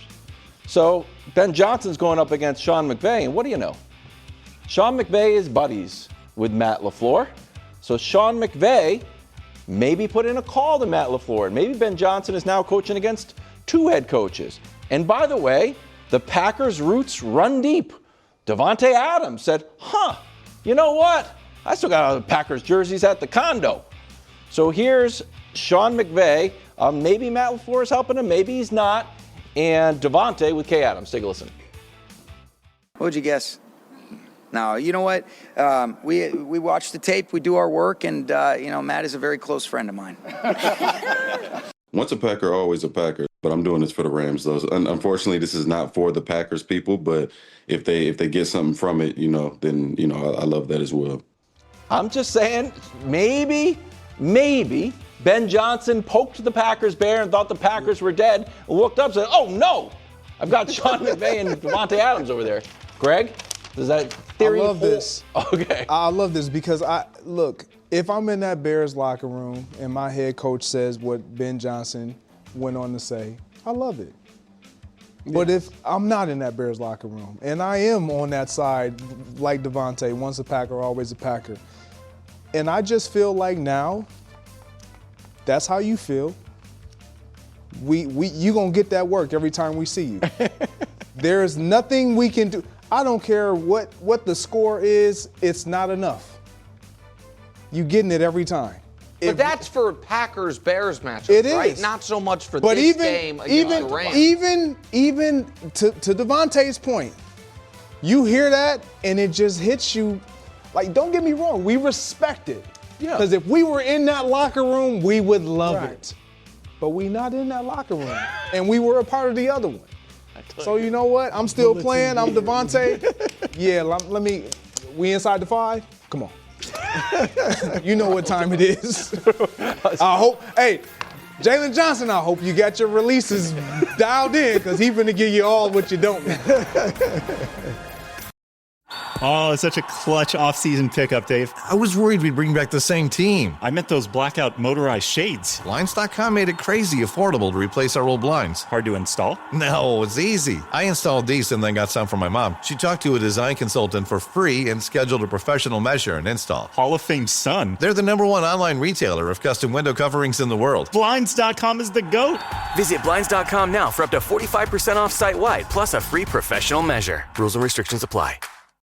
Monday on Fox, 4 women's college basketball's best tip-off in the Coretta Scott King Classic. Noon Eastern, TCU, Ohio State. Then at 2:30, number 5 Vanderbilt number 8 Michigan. All begins Monday, only on Fox. Welcome back to the show. Harbaugh headed to New York. Yesterday, Nick had this as his 4th best job opening behind the Ravens, which would be shocking if Harbaugh got that job. Would have been weird. Steelers, which would have been slightly less shocking, but still shocking. And you had the Raiders at 3, who have the number 1 pick and need a spot because that could be a combo. Then you had the Giants. So, Greg, do you think Harbaugh made the right call going to Giants with all the openings? I do. When you think about a coach, and I mentioned this yesterday, like coaches, as it pertains to what they value. Obviously, you go into a situation and you want to have a quarterback. If you don't have a quarterback, the next best thing of value is time. And so the alignment of Harbaugh and the Giants, you feel like he probably feels like this is an organization that will allow me to bring in my expertise, my vision, my strategy of how I want this team to look in terms of his identity and culture, and give me time to do that and produce that. That's what they're going to do. You believe you have something at quarterback. You don't know what you quite have, but you believe that there's something that you can work with there. And having the experience with a Lamar, who once you drafted Lamar, a lot of the critics were, he can't throw. Is he even a quarterback? And then to nurture that into what we now know as a 2-time MVP, pass-throwing Lamar Jackson, like that was a lot of Harbaugh's hand was in that. Absolutely. And so in just believing and pumping the confidence and belief in the fact and supporting the idea of, no, this is my quarterback. He's one of the best to ever do it. He's going to be one of the best to ever do it in the game. So I think he made the right decision based on young talent and the division being a division where you don't see too many times what we saw this year with the Philadelphia Eagles, where a team wins it 2 years in a row. Right. This is something that can turn around right away. I really believe that. Yeah, I said, Greg, earlier, I think they'll be in playoff contention next year. Whether they make it or not, they'll be in contention just next year based on Harbaugh and the talent they have. So, look, I think it's a great choice for the Giants, as I said. I think it's a good choice for Harbaugh. Like, I have no problem with him taking this. It's a very good franchise, the Giants. You know, historically, they've won Super Bowls. If you do something in New York, it is magnified. Eli Manning's 2 Super Bowls with the Giants are magnified over had he won those 2 with, you know, Jacksonville or whoever it might have been. 25 other teams. Yeah. So there's that. Now, the only job I thought out there that was comparable that I thought maybe I thought he would take over Giants and he was going to interview for it was Atlanta. And I think the reason I felt Atlanta might be better, neither one you don't know in either situation if you have a quarterback. You think you might. I can feel just as good about Michael Penix as I feel about Jackson Dart. Now, Penix gets hurt a lot. Dart has the concussions. So he's a little older, but the quarterback situation is kind of whatever. Atlanta's not as good of a franchise, I don't believe, in terms of the ownership and everything. Doesn't have the history of the Giants. But they are in a the weaker division, at least for now. You know, it's a weaker division. And so I thought there were reasons to choose Atlanta over the Giants, but I have no problem with him going to New York. Yeah, I think the Raiders' job the Ravens' job, as you said, I had number 1. You just left there. It didn't make sense for the Steelers to go from Tomlin to Harbaugh. So to me, that was like crossed off. So the only job that, in theory, I had him available for that was better than this one was the Raiders' job. But I don't know if that's a better job for John Harbaugh. Yeah. I like the upside of that job for a young offensive-minded head coach because if you believe in Mendoza, you guys come together and grow together. And in the great Ashton Genty. I do like Ashton Genty a lot. I like Brock Bowers a lot. I think that team, needs about how many? You said the Eagles were down to 2 Pro Bowl offensive linemen. I think the Raiders would love to have 1 starting offensive lineman. But so that job to me is interesting. But this is a great fit for John Harbaugh. To your point about the franchise, I mean, maybe it means nothing, but it's an interesting fact. The only franchise in the NFL to win a Super Bowl each of the last 4 decades is the New York Giants. They won a Super Bowl in the 80s and the 90s and the aughts and the 10s. We're down to the wire. What do you mean? We got a few more years. Yeah, half the decade left. And so I would imagine they're not going to win one in the 20s. But regardless, my point is they do have a storied history. Yeah. The fact that they're giving him 5 years, $100 million means he's got, in my opinion, a minimum of 4 years to show them I'm the guy. They're not going to have a quick trigger.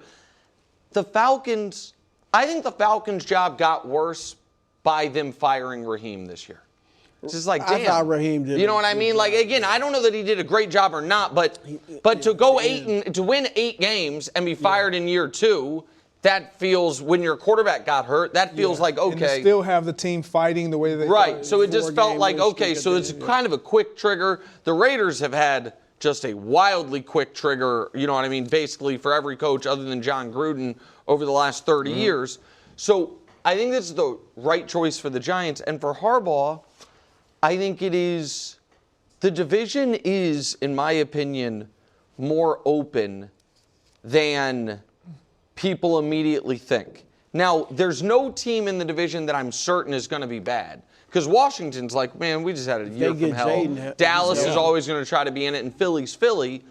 But I also feel like he goes there and he's like, hey, who's the only coach in this division that people talk about as might be a Hall of Famer? That's me. And now maybe Sirianni gets there one day, but also maybe there's also a scenario where Harbaugh-Tomlin rivalry gets reunited in the NFC East when Mike Tomlin a year from now is the coach of the Eagles. Coach of the Eagles. That's where my money. No, the coach of the Eagles a year from now. But so I think he's the best coach in the division, and I don't feel like there is a known quantity superstar quarterback in the division.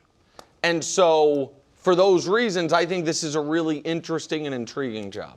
Do you put any credence at all, if I was another coach, like, this guy's the best coach in the division? Like, man, I would win a bunch of games with Lamar Jackson, too. I got Lamar Jackson, Derrick Henry, and a great defense. See, but he should get a lot of credit for developing Lamar Jackson in that process, because coming into the league, Lamar Jackson got passed on. They took him, and then it was like, well, a lot of teams pass on him because we don't know if he's really a quarterback. Right. A lot of us sitting at the desks were like, I don't know if he can throw. Yeah. Receivers don't want to go over there with Lamar. He just runs the ball all the time. And then the evolution of Lamar every single season. The Raiders was interesting that you even thought he would go there. I never really thought that was a real possibility. Not really like for a cultural fit. But I just think it's a good his brother's in the division. Yeah. No, that's fair. I never really. He's a hard-nosed, like, defense, kind of gritty type thing. Like, up until these last couple years with Lamar, remember, they won a lot of games that were ugly, and Lamar's numbers weren't huge. It was like, that's the type, and the Giants have been that way. And that's when they've won. That's how they've been. Defense, he didn't make a Super Bowl having Lamar. He did win a Super Bowl having Joe Flacco. Yeah. And so, that is the... he had an all-time great defense, and then he had Lamar Jackson. Yeah, I mean... I know we use Andy Reid as the example of, like, a coach that had a long, successful run and then moved, and Andy Reid got Patrick Mahomes. I'm interested to see Harbaugh without Lamar Jackson. I'm not willing to rubber stamp it maybe as They made the playoffs with Lamar missing, 5 games with Tyler Huntley. Yeah. I'm just saying, like, Pro Bowler.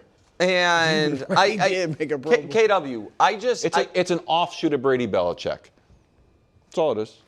No, but I don't think it is, because Belichick, again, developed Tom Brady, turned him. But he had success. But he didn't. Belichick did not have success before or after Brady. Harbaugh had success before Lamar. It's just a tangent. If I may, though, I know I want to get to the next thing, but I think we're maybe looking at it differently. I don't think necessarily the goal of hiring a head coach is to find a top 3 head coach. I think it's to avoid a doofus. And I think the Giants, I definitely and believe I think that you guarantee this guy knows what he's doing. He brings credibility. He's not gonna stability. Right. And so when 14 taking a shot at Joe Judge. No, I'm just when after McAdoo and Judge, and then obviously Dable. I mean, 14 of the 32 teams have changed their coaches in the last 2 years. Yeah. So I think this is smart. Okay, that's fair. All right, can Drake May solve this Texans defense? That is next on First Things First, right here on FS1. He backed down. I 49ers challenged him and he backed against down. the Seahawks Saturday, 7:30, 4:30 Pacific, only on Fox. We have news on Sam Darnold. We'll figure out how big of a deal this is. Here he is at practice today. He's got a Theragun, but he's not touching his oblique, which Definitely is not questionable oblique. For this game on Saturday. Greg, do you think this is a big deal or not a big deal? Not a big deal. He's playing. Too big of a moment. He will play. Yeah, I agree. What? Well, is he going to be full Sam Darnold? Well, I don't know, buddy, and I don't even know what full Sam Darnold means. But I'm telling you, I think he's playing. He may have an excuse now if he struggles. The oblique. The oblique is not an excuse. I don't think anyone's been. The oblique's not an excuse. Brew did a whole full street yesterday based on Lamar's toe and ankle. Toe is a huge no, deal. Lamar was missing practices. I mean, well, but that. Josh, can you see if anyone missed any games with an oblique? You can pull an oblique. Yeah, for sure people have missed games with an oblique, buddy. Yeah. I'm just wondering who it is. And then I'll be able to Josh, get on it. that, buddy. What? What are you? I'm not trying to downplay it, but he's going to play. Guys, I'm taking the news seriously. When Shador came off the good preseason game and then couldn't play the next week, you know why? An oblique. Okay, well that's something. Yeah, what are we arguing about? What do you want? I feel like you're dissing the muscle, to be honest with you. You're dissing the muscle. I'm not dissing the muscle. I'm just saying it's the biggest game of the guy's career. Yes. They haven't played in 2 weeks. I'm watching him run, and he's deciding a different part of his body needs therapeutic action at the moment. I think he's going to play. Let's just say this is on my radar. Okay. Big time. Okay. Big time. Rams-Bears Sunday night. Caleb Williams has been electric in the clutch. Started a little slowly. Here's Ben Johnson on late game, Caleb. There's not a whole lot you need to say to him on the sideline. We just make sure we're on the same page in terms of what the situation is and what we need to accomplish and how quickly we need to accomplish it. But beyond that, it's not like he needs a pep talk or a rah-rah or anything like that. He's ready to go, and been saying it all along. He rises to the occasion time and time again. It's really impressive to see a young player like this be so clutch. Does Caleb still have something to prove? Oh, this is Caleb this season. Quarters 1 through 3. Okay. Well, he really turns it on in the fourth quarter. 13 touchdowns, only 2 turnovers. Passer rating shoots up by about 14 points. Does he still have something to prove, bro? Absolutely.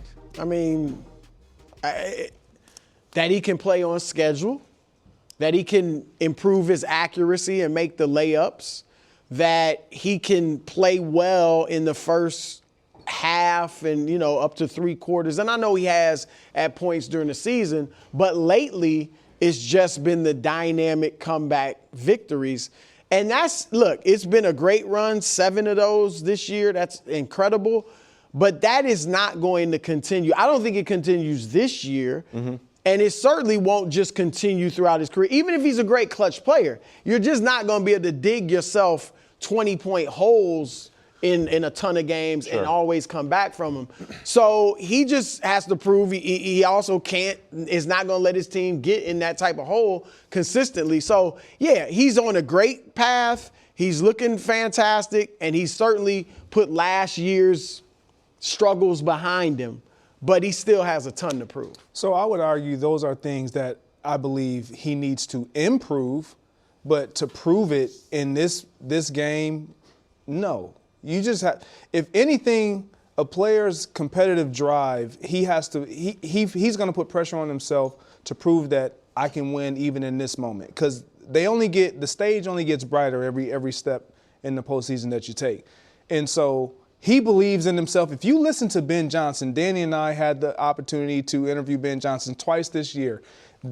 That is not how he was sounding in regards to speaking about his quarterback at the beginning and midway through the season. Like, he always felt like, there's a lot that we're working on. We're still trying to get him to progress in certain areas. But he wasn't talking like this. This sounds like a coach that has gone through the process and will continue that as they go into the offseason, regardless of what happens, and trying to get his quarterback to develop even more and better habits, those things that you mentioned. But right now, he's pumping all the confidence into his quarterback because he's seeing that my quarterback has a belief that is unmatched. Like, regardless of the moment, regardless of if he plays on schedule or not, if he gets that ball in his hand and he has a chance to drive his team down the score, to take the lead, or to win the game, we all have watched, he can do it. Yeah, and I think his last 3 games, we've had a little bit of everything. Packer game in the playoffs, just not good at all through 3 quarters, and then utterly sensational in the 4th quarter, and they won. Lions game week 18, not good at all through 3 quarters, utterly sensational in the 4th quarter, and they lost. And then the Niners game the week before, awesome all 4 quarters. Yeah. They moved, you know what I mean? That was a game where from the opening drive, that game was tied at 7-14. He was great the whole game. So I don't think it's been impossible for him to be good. As you mentioned, there have been moments. He obviously has saved the best for last. But we did this topic for KW, really for me, because I wanted to do it for you. Because you are Caleb skeptical. Is that fair? Not a Caleb hater. No, I don't even think that's fair. I think that when Danny came on your seat, he's like, yeah, he's a top 5 quarterback. Hold on. What did he say? On Danny's behalf, I'm not going to let you do that. He didn't say that. Said with a win, he could be. That's what he said. I still rejected that. And I just don't think he's in the top 5 discussion. I don't think he's in the top 5 discussion of it. I don't think he's that close to it. And the endings of the game have been sensational. It sounds strange, but a nice boring win would be great. I agree with that, Wilds. I mean, just because he has been great. There's nothing to say about his comebacks, nothing negative. But that can't make you a top 5 quarterback. No, I don't think anyone at this desk, and I even think if Danny was sitting here, he wouldn't. Nobody is arguing he's top 5 quarterback. And when you asked Danny to list the people he'd be in the room with, he listed 6, which would have put Caleb at 7 in a best case scenario situation. What I think that there is maybe Wilds isn't a Caleb skeptic. Maybe I've misread that. But for the Caleb skeptics out there, there's he can't keep getting away with this element. And I think for those of us that really believe in him, it is when you are seeing what the top end is, there is no reason to believe the easy stuff isn't going to get better. Yeah, man. And when that happens, he won't need to keep getting away with these crazy late game comebacks. And there is, to me, for a guy with that, and this is where I do care about pedigree, where I do care about the fact that you were a superstar player at every level, the number 1 pick of the draft, and we have seen, in the biggest spot of your career, you made arguably the single best throw anyone's made in the NFL this season. If my biggest concern at the beginning of the year was, are you going to take 60 sacks? My biggest concern in the middle of the year is, are you going to lead the league in delay of games? And now that those are both cleaned up, the concern is, are you going to keep one-hopping 7-yard hitch routes? I just think it's unfathomable that he's not going to clean that up and get better at that. I'm with Nick. Look, when you've slain the giant, I'm going to call the Packers their giant, twice out of 3, with 3 opportunities, and the time you didn't, you felt like we had him. I missed the throw. Exactly. And you don't take that into a week like this and say, you know what, we already did the job. No, when you're a competitor with that type of motivation, with that type of confidence, you feel like, man, I already beat that team, already did what I needed to do against them. How much more can I get out of myself? How much better can I get? There's so much more. So all that you said is true. I think the offseason he will have time to improve all those things. Last weekend, 10th out of 12 QBs in passer rating, but got a good win.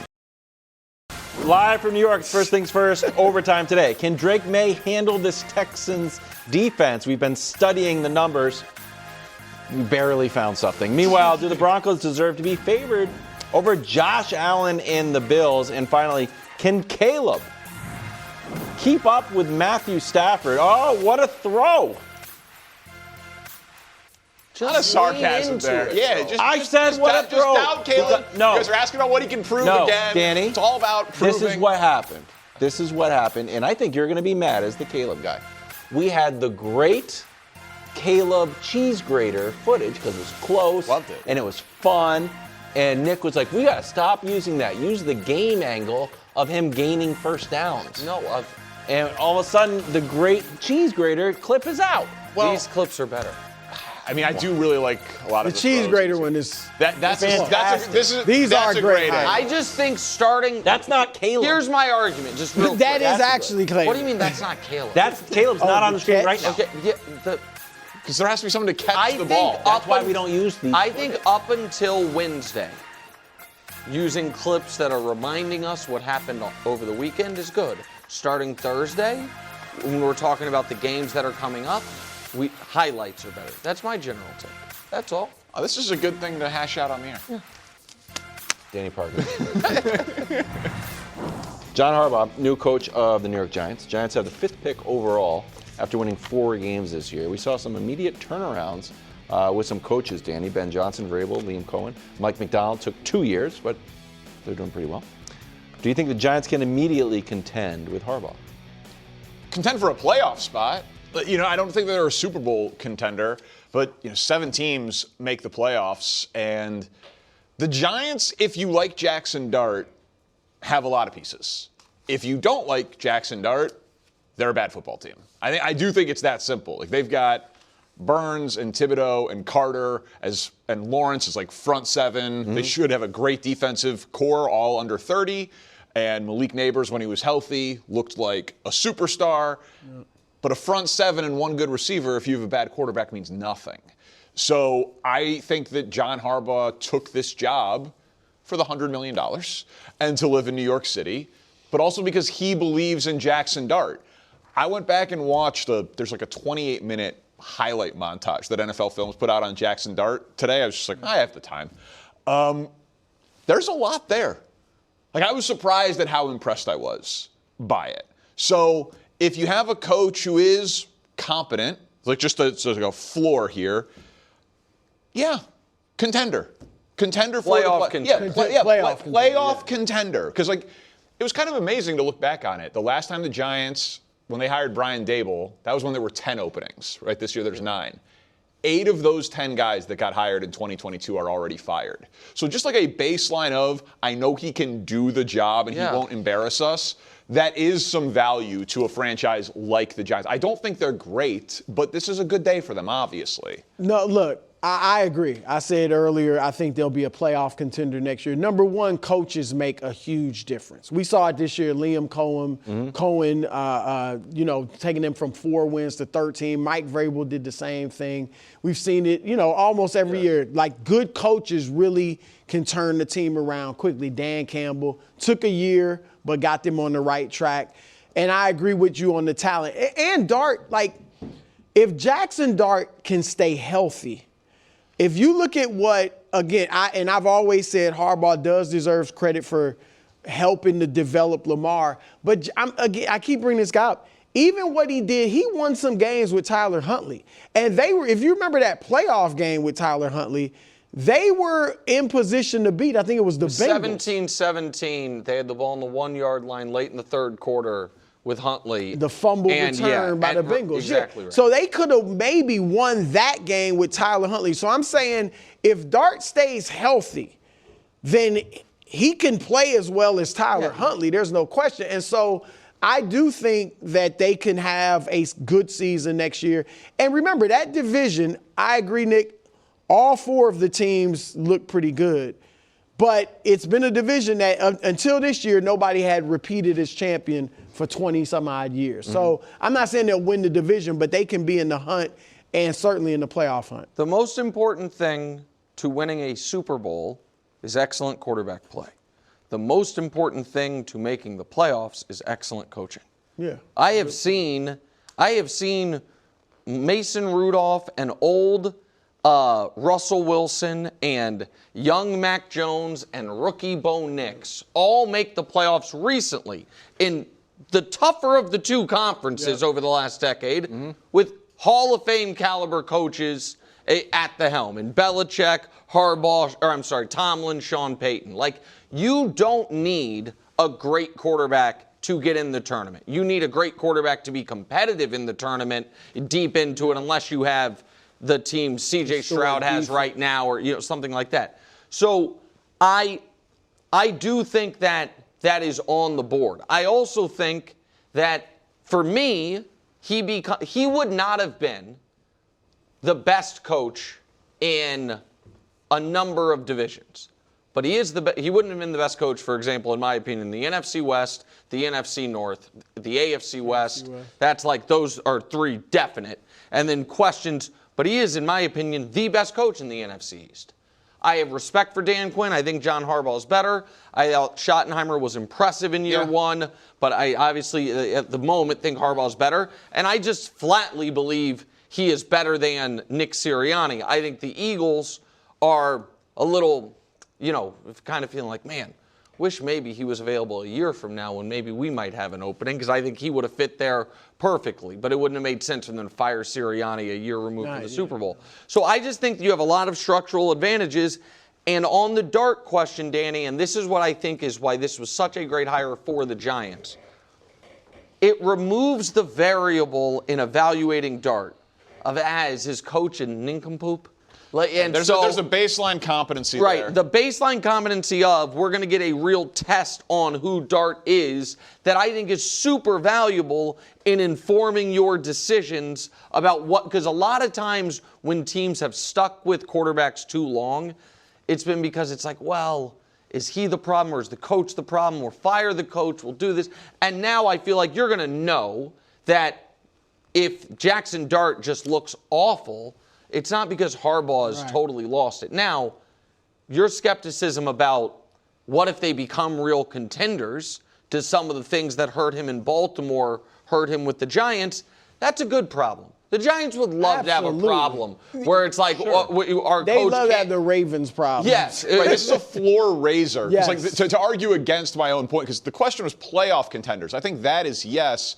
Super Bowl contenders is tough, because this isn't the profile of the coach that I, generally speaking, would get really excited about. And this coaching candidate pool seems a little down. Like, there isn't a Ben Johnson. There isn't a Sean McVay. I would say there's not even a Liam Cohen, who's like young coach, play caller, turned around the quarterback. Not that we know of. It might be somebody to come out of, No, definitely. Not that we know. But like a lot of the offensive names that have been out there are like retread guys, right? Because all of the viable offensive coordinators have been hired in the last 3 cycles. Well, that's what I'm saying. Because there's been such turnover. You know what I mean? The names, Well, those Cliff guys. Kubiak, who knows? So hiring a 63-year-old non-offensive genius, non-offensive play caller does come with it, I think, a little bit of a lower ceiling. Well, but it raises your floor immediately. I would say this about it, and obviously I thought, I was open about the Ravens should have fired him.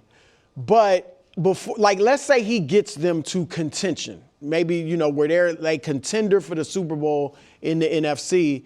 I would not automatically, because of the way it ended with the Ravens the last 3 years, I would not say he can't get it done. He's not that guy. He'll build you up, but he's not going to take you to the Super Bowl. Because one, he already did that with Flacco and won. And I would want to see it first. Now, if I started seeing the same problems where, what kind of game plan was that? Or the same mistakes that we saw with the Ravens, then I would think quickly, okay, this is not the guy. But until then, I would give him the benefit of the doubt. Jackson Dart was also a wild watch, because he's like reckless with the concussions in his head, but he also makes some reckless throws. Some of them work, some of them don't. So just like reining him in both directions would be very valuable, because he's a talented kid. Texans-Patriots, Drake up against the best defense he's faced this year. He paid them some compliments. Take a listen. Yeah, they fly around. They're relentless. They're great up front. They're great in the back end. They got great linebackers. They're great all around. They're great coaching. So we got our hands full, and we know it's going to be a tough game. Danny, who do you trust more here, the Texans defense or the MVP or maybe MVP runner-up, Drake May? Your guy, Drake May. Do you really? I do. Wow. Even I'm having a hard time with that one. Well, and maybe I am conflating this with my pick in the game, but yeah, the Texans defense is excellent, and the Texans defense will show up. There's no doubt about it. But we talk about styles make fights and matchups and all that. Drake May, I showed it to you guys during top 10. I mean, the best against pressure this year for completions, yards, touchdowns, passer rating. Like, he is a very athletic, mobile quarterback who has been unfazed under pressure. And so I think he will be able to, he's not going to light up the Texans defense. I don't think anybody can light up the Texans defense. But I think he will be able to mitigate some of their strengths. And so then it's like, I have to flip the question. And I don't trust C.J. Stroud at all. And so maybe I'm answering this question and I'm tipping my hands for what my pick is tomorrow. But I think Drake May will do okay enough against the Texans defense to win the game. Well, listen, I think I don't mind tipping my pick. I think the Patriots are going to win, but I trust the Texans defense drastically more than I trust Drake May.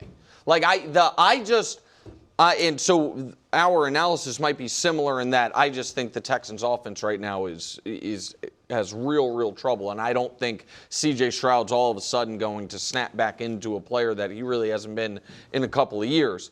But I just don't. What makes the Texans defense so special is what makes almost every great defense special. They can get blitz-esque pressure without blitzing. So it becomes, and so Drake May was the best quarterback in the league this year against pressure.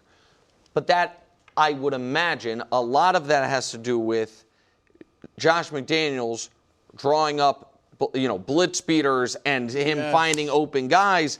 And I just think that what you're going to have is this secondary plastered to what I think is, Wilds disagrees and it's fine, an underwhelming receiving core. I think the fact that Drake May had this season despite the Patriots receiving core is a testament to May, but I don't think that Booty and Diggs are all of a sudden like an elite pair of receivers. I think they have both been better than I expected this year, but I think that Texans secondary is going to be able to blanket them and cause real troubles. I'm yet to see the defense the quarterback that this defense doesn't give hell to.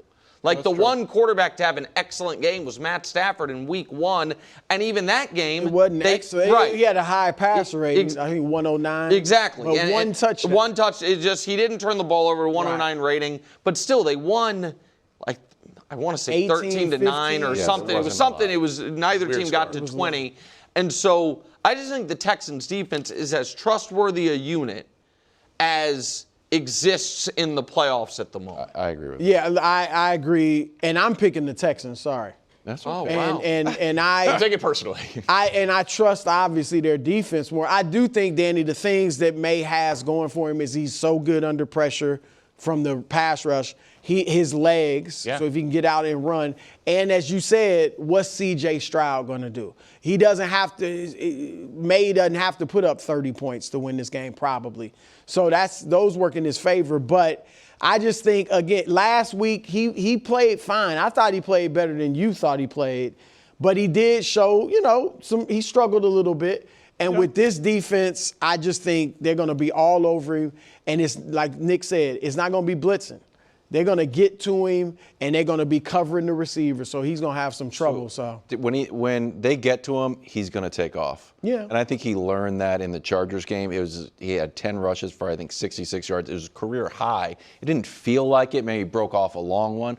Broke off the long one before first half, before the end of the half. So then it was like, I think that added to it. Maybe it didn't feel, because I've seen him run more. Drake May scrambling this season, this is where the Texans are gettable, right? So 68 rushes, he was number 1. First downs, fantastic. 483 rushing yards, second. 3 rushing touchdowns. Texans, 9 rushing yards on scrambles, second worst. So they'll let you go, I guess. And I think Drake's going to take care of it. And Danny, the other weird thing is the fumbles that your Chargers forced, he was actually trying to throw the ball. He'd get grabbed and still try to throw. I think he's now going to just tuck that and go. Yeah, tuck it and run. And again, this is not like an anti-Texans defense point. They're excellent. I just think we're going to come in on Monday. Who had the better quarterbacked game, Drake May or C.J. Stroud? Yeah. And I think it's going to be Drake May, even if he's below all of his season averages, because the Texans defense made an impact in that spot. I would be very, if I were a Pats fan, I would not like the idea of Drake May being like, I'm going to take off and run a bunch in this game. Because that Texans defense plays through the echo of the whistle. And they are vicious. And I say that in a complimentary way. I'm not the and I would be nervous about a game where Drake May's going to have 8 plays where he's running the ball. Like, unless he is running the ball to the sideline. Well, and he just needs to slide. I got to tell you. No, I know. But I got to tell you. For this I game, don't like better. sliding against this Texans defense either. Diving, maybe. He doesn't slide. Shahir just. Yeah, I mean, he's modified the slide, which we've talked about that. Like the slide that Trevor got hurt on last year, I think, where it's just like classic baseball slide. Drake doesn't do that anymore. Smart. Very good. Bills in Denver, Saturday at 4:30. Bills currently have 3 wide receivers on their roster after losing Shavers and Gabe Davis last week. Danny, do you think the Broncos deserve to be favored over Allen and the Bills? I don't. Listen, we're talking about a 1.5 or 2 of line disagreement here, but Denver's defense is trending in the wrong direction. Their pass rush is still excellent. And the quarterback gap in this game is so significant in Buffalo's favor that I know it's like rudimentary. It's not one-on-one quarterback play. Like Bo Nix isn't on the field when Josh Allen is. Is anyone here prepared to take Bo Nix to win this game over Josh Allen? I think KW is. I am. I'm not ready to give you my full argument, but again, I don't believe in the Bills. Yeah, you haven't believed in the Bills all year. I just think the Broncos, what they've done, is so unsustainable with winning games against bad teams when their quarterback also plays poorly. Like Bo Nix, I think we have it. In games where he has a passer rating below 85, they're 7-1. I just do not trust. Isn't that a testament to their defense? Yes. Absolutely. But what I'm saying is I think Josh Allen is going to put up points on anybody at this point with how he is playing. And if half the time out, Bo Nix is putting up a passer rating in the mid-80s or lower, I just don't think they deserve to be favored in this spot. I agree with Danny entirely. I think the Bills are better than the Broncos. The Broncos... They had a very impressive win near the end of the year against a Packers team that becomes slightly less impressive when you now know the context of that was one of 5 consecutive losses for a Packers team that just died after Micah Parsons got injured. I watched this Broncos team by the skin of its teeth against what was left of the Chiefs, against the Raiders, against the Jets, against the Giants, against Washington with a backup quarterback. I watched it all year, and I think the Bills, everyone's focused. I think the vast majority of the audience that are big enough sports fans to be watching this show had not heard of Tyrell Shavers 3 weeks ago. Gabe Davis was available for the whole league to have multiple times since the one big moment of his career, the 4-touchdown AFC divisional game in the 13-second game. These are not key players for the Bills that are out. It's sad for those guys they got hurt, but their best receiver all year is Shakir. Yeah. He's there. And Cooks has made some great catches. This is a depth story, right? Yes. If a guy gets hurt and guys, you can't run all offensive plays with 2 or 3 receivers, so you got to cycle guys in for fresh legs and all that. It's a depth thing. Hardman's as good as those guys. Hardman's Super Bowl champion. But KW, can I ask you something? Sure. Because I know you don't believe. Yes, the answer is yes. Yes, I've been on the show for a long time. So the answer is yes. That being said... What's the answer? What's the question? The audience doesn't know. The audience does know. They've watched the show. Yes, I don't want to play Josh Allen in Foxborough. It's not that... That being said, I don't think Josh is 100%.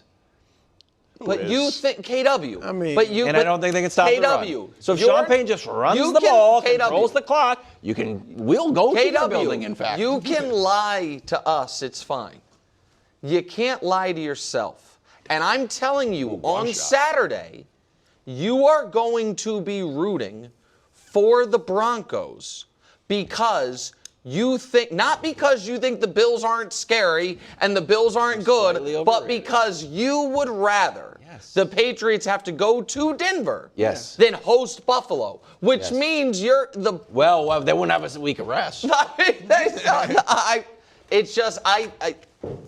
think the Bills. You want someone to take care of the Bills for you. Yes, it's hard to beat a team twice. It's not that hard. It's not that hard. It's hard. That's what they're saying. It is Actually, hard. It's not what they're saying. They're saying we want to pay. But then that didn't. Whoever wins that game, if it's you guys, would have beat the other team twice. Yeah, right? but it's hard as a sophomore quarterback to beat a team twice. Yeah. Coming up next, a special divisional round edition of Frenemies, talking about Caleb. Or we might throw the rundown out and just argue about Justin Herbert. We haven't decided. To be determined. Welcome to Frenemies. We'll go with Nick's guy, Stafford. Are you a Stafford guy? Of course. Okay. My guy, Caleb, who you abandoned. The Rams travel to Chicago. The forecast, Nick, I don't know if you've heard, a real feel of 18 degrees below zero. Fair weather. But we'll revisit that later. After his 9th fourth quarter comeback, Caleb Williams was asked if he gets any satisfaction from proving his doubters like Chris Broussard wrong. Take a listen. That's never been a worry of mine, is proving a doubters wrong or anything like that. It's a little extra motivation in that sense, but it's not for me to prove them wrong. I know who I am. It's my mindset to be able to keep growing. It's my mindset to be able to keep that mindset of knowing who I am.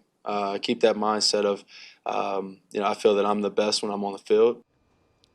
You giving Caleb any shot to keep up with Stafford and the Rams? Sadly, this is where I must get off the ride. Oh, my God. Again, you're abandoning us? I do not see any way that the Bears hold this Rams team under 38. And I don't think that the Bears are going to be able to do to the Rams defense what they did to the Niners defense in Week 17. This is not an indictment on Caleb. This is not, and I don't really care about the weather piece of it, to be totally honest. I think Davante Adams played decade in the cold. I think Matt Stafford played road games in Detroit and Chicago for the first decade of his career. And I think Puka Nacua doesn't know what the temperature is. So I'm not worried about the Rams' ability to move the ball. And if Jordan Love was able to pick on, and Matt LaFleur were able to pick on Kyler Gordon repeatedly, what is Sean McVay with a weak, healthier Davante Adams and Puka Nacua going to be able to do? So I just think they're going to have to score 40. And I don't think this Bears team in this spot is ready to score 40. So for that reason, I say no. We did just see it against the Niners. I understand that the Niners defense in some categories are the worst in the NFL, right? Worst pressure, worst sack defense in the NFL. I think the weather will be a factor, but these are two strong-armed quarterbacks, so I think they'll both be affected equally in whatever direction. The Rams defense is not that good right now.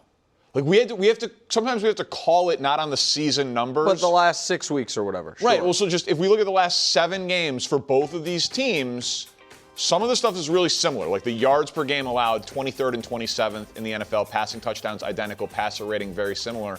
Points per game, way better in the Bears' favor. Some of that you can maybe attribute to the Rams kind of coasting into the end of the season when they didn't really have a great shot at the 1 seed. But Carolina just put up 27 on them. And so the Bears defense is, I agree, Matt Stafford could throw for 600 yards in this game, but I just think the Bears offense is also peaking and also improving, and the Rams defense is very gettable. So I understand the Rams defense, after being one of the 3 best in football early, was nothing like it late. I still can't get past the fact that I know Ben Johnson came out and said, no, I was going for those 4th downs because I'm so confident in the defense. Lies. Lies. Little bit of a fib. Yeah. He felt the way everyone watching that game felt, which is the Packers are going to score whenever they want. Guys are just going to be open, so you better maximize your offensive possessions. Now, to Dennis Allen and the defense's credit, they truly even more so than the offense, flipped a switch immediately at halftime and were great. I thought that was playing over their skis a bit. The Rams, on the other hand, I do think have another level to get to defensively, because where it is instructive to look at the entirety of the season was there a stretch of time where this team, and it's not like they lost someone to injury significant like a Micah Parsons, where the defense was awesome.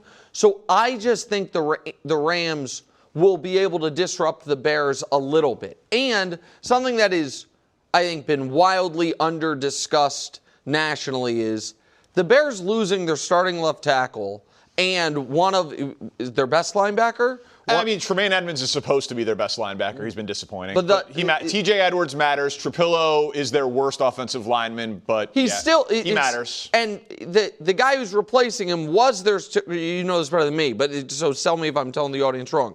The guy who's replacing him was their starting left tackle, got hurt. Braxton Jones. Trapillo came in, and they were like, actually, you're better than Braxton Jones. Yeah. So you're going to stay in. That, to me, for a Rams team that has shown you in spots this year they can have a scary pass rush, I don't love that. No, I don't love Jared Verse coming off and whatever's going on with left tackle. I do think, and I know you guys made fun of me for it, but I was there, so I'll just say that it's going to matter again. It might not be the cold, but the crowd will be a factor. See, and I know Stafford is a vet, and they can handle it and all of it. But when you put in sub-zero temperatures, the noise in that stadium, and Caleb Williams he just says it's belief. I called it magic. Whatever. Like, they are not out of it.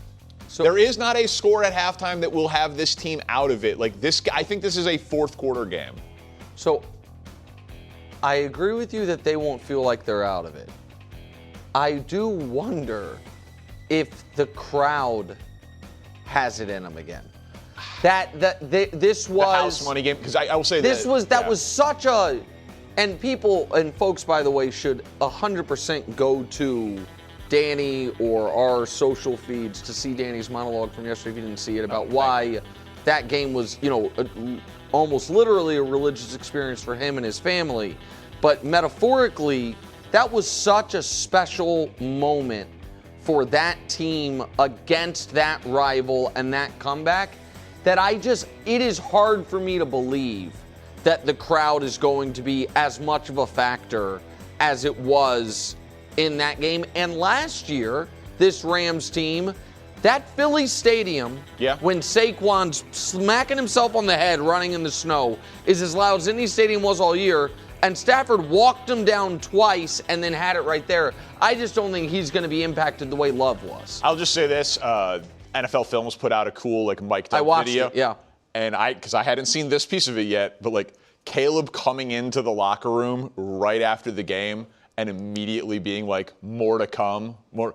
I totally buy that this is a house money game for Bears fans. That the season is already A+. Got the coach, got the quarterback, beat the Packers twice. Awesome. Danny has a really interesting take people should check out about how the Bears are the second most You're just a bad guy. You're a bad friend. No matter what happens, we can all agree the second most successful season this year is the Chicago Bears. It's whoever wins the Super Bowl and then the Chicago Bears. And I was like, that's an interesting take. And Nick came in today. He wanted to do that as a topic. And I was like, I think it's one of the dumbest things I've ever heard. Set his lunch down in my office and said, that was a dumb take. That was a dumb take. But just so everyone knows. Who cares? But I'm just saying, not house money for the team, house money a little bit for the fans. You're a bad guy. And Danny also watched that 5-minute video. This is my recreation of Danny watching that 5-minute video. Am I going to be in it?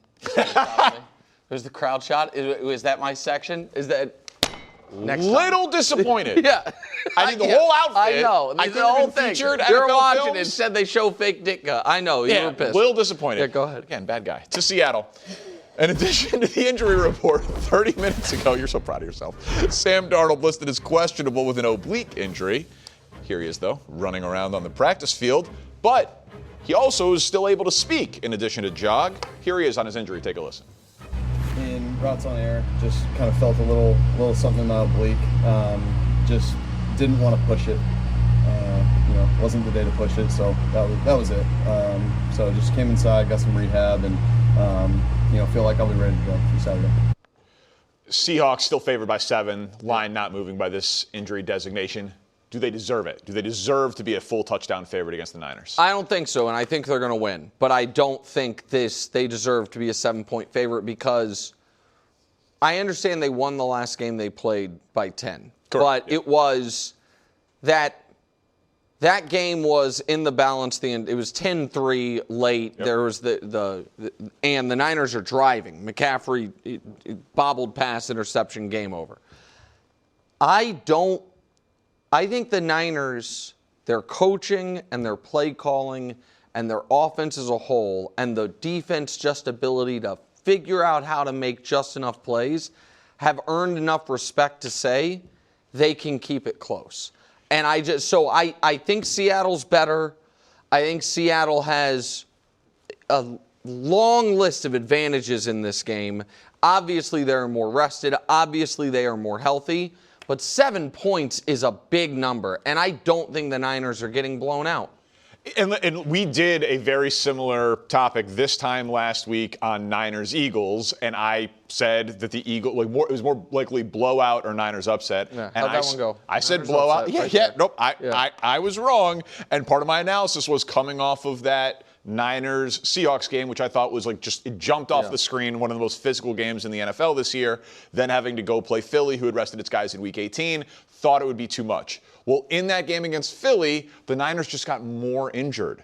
Now George Kittle is out for the season, and Seattle gets to sit home and rest up and play this team. And you're right, that game was in the balance, and these teams have now played 8 quarters of very close football, Week 1 and Week 18.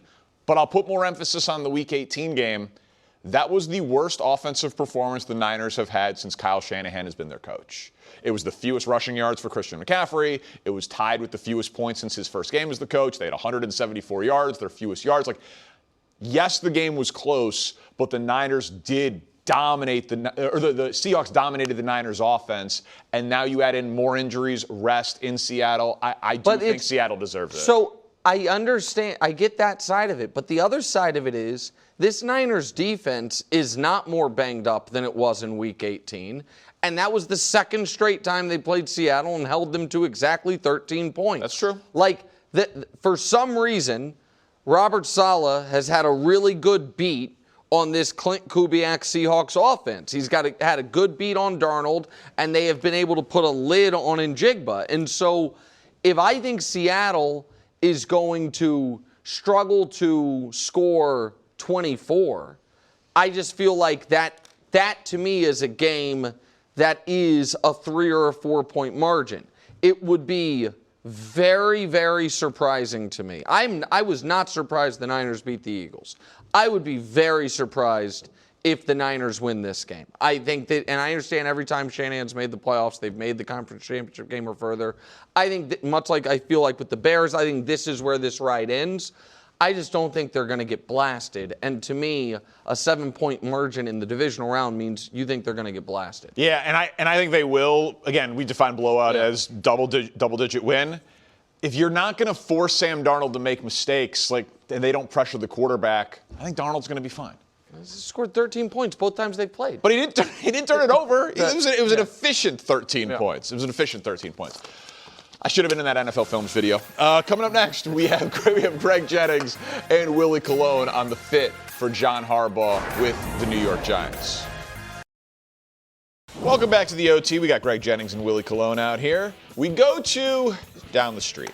John Harbaugh finalizing a deal with the New York Giants to become their next head coach. I guess I'd roll out of bed for this. 5 years, $100 million. It buys you a nice 3-flat here in New York. Willie, do you like the fit of John Harbaugh and the New York Giants? Yeah, I think it's a clean fit. I think right now, if he didn't just take the job. It's an automatic rebuild, and it's a reputable one. You're talking about multiple playoff trips, obviously in Lombardi. They gave him a big budget where he could build his coaching staff. Now there's reports that he's going to take Todd Monken with him. Now you got to go get a DC. And I think there's a couple of good candidates. You got Jim Leonard, who obviously played safety for the Jets, also played for the Ravens, coached for the Ravens as well. I think you got to take a shot at Anthony Weaver if he wants to take the position. So I think he has to hit the ground running. I think everybody respects who he is and what he's been able to do. But you got to build this team up. You got to start getting going ASAP. Yeah, for me, I like it too.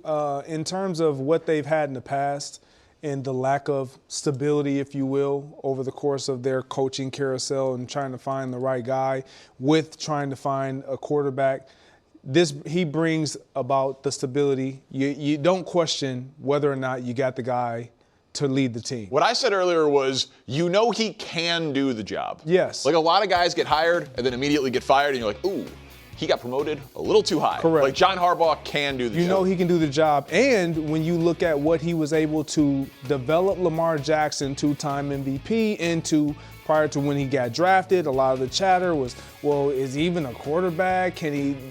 And he was backing Lamar, saying that, you know what?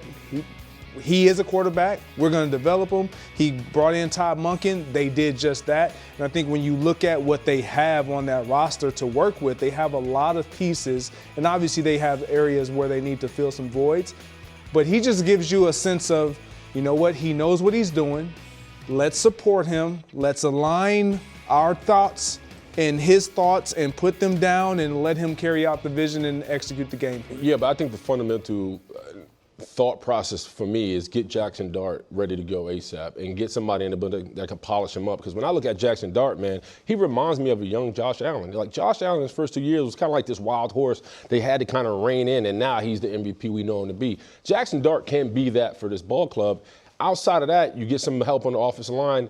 Defensively, you have everything you need. Dexter Lawrence, you talk about Brian Burns. Carter, you have a squad. So I think you let the defense spearhead your team, but you get Jackson Dart where he needs to be in year 2. You've seen it happen with Caleb. The Giants can turn this around quicker than people expect. Yeah, the question on how high their ceiling is tied directly to Jackson Dart. Yeah. I think how high their floor is tied to John Harbaugh. Like John Harbaugh can raise your floor, stabilize you, and all that. I do think, and a little ageist of me, you could accuse me of, I suppose, a 63-year-old coach who is not. Yes, Todd Monken has had success and he brings him with him, but this is not a Liam Cohn, Ben Johnson, you are the system and you are the reason that the quarterback is going to be developed. I do think that it is more of it's like a bridge hire.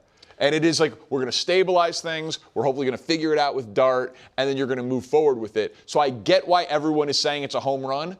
I would say it's like a double off the wall. It's a good hire, and for Harbaugh, it's a grand slam. Because you have a lot of talent. Sure. You have New York City. You have a top 5 pick. You have decent cap position. You don't have to wait a year. For Harbaugh, I think it's a home run. For the Giants, I think it's a solid double. I'm curious to why you think it's only a solid double. I have questions about John Harbaugh. If he underachieved with Lamar Jackson and Derrick Henry and arguably the best draft pipeline in the NFL. They have the 3rd most wins in the last 10 years. They had 6 Pro Bowlers on the roster. Their owner came out yesterday and said they often would underperform in the playoffs relative to their seed. And so what is the ceiling of a John Harbaugh team that doesn't have a 2-time MVP? So I think the exciting part, if you're in New York, is you saw him take a Ravens team.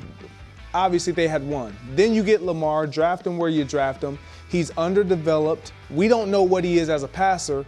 You saw him change coordinators. He had his hand in everything. Offense, defense. Obviously we know him to be a special teams guy, but he had his hand and he was orchestrating everything. Yeah, he's the CEO to the point where we saw Lamar turn into a 2-time MVP of the National Football League as a thrower, something that was questioned. And now you have a young, talented quarterback. You feel like he has skill set. We don't know what that is, what it has the potential to be, but you feel like you have a guy who's been there, done that, can get his messaging through in terms of how to play the position. I just left a guy who, if you remember, was shelved for a good portion because we got to change the way you do things. So I think he can get his messaging across to Jackson Dart and that offense and establish the defense an identity of how he wants it to look. Well, I think a big part of the reason why he was hired, because he was hired to import a culture. The Giants needed that. We're here locally, so we get to pay a little closer attention to the Giants.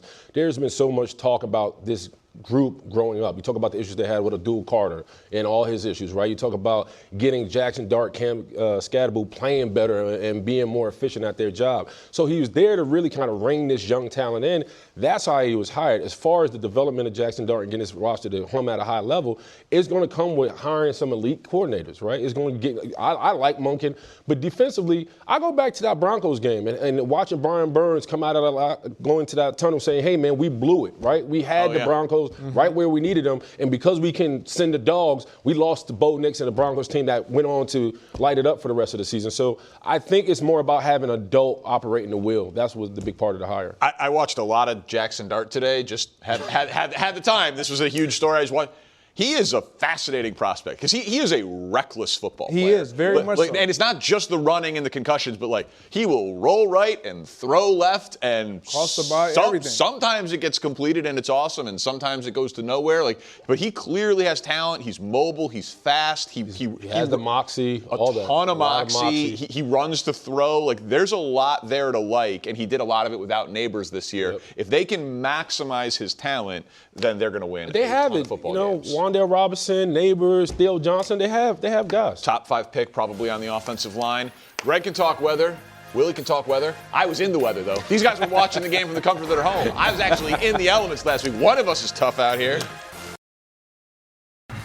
I do know this will be the coldest game that they've played this year. That's something that I recognized, when we found out who the opponent was. You rooting for the coldest weather possible, then? I like the cold. Fortunately, Matthews played in these conditions, and so doesn't change. We always kind of adjust and adapt. They got to be able to play in those same sort of elements. They obviously have had a little bit more experience, but we're not going to allow that to be an excuse. Bear weather. I'm not going to be there, so I can't bring home the win. Right. Like I did last week. The rabbit foot. Yeah. Well, we were just talking about it. I mean, you guys have played in these games, but it was a long time ago. Mm-hmm. You probably forgot. I was there last week.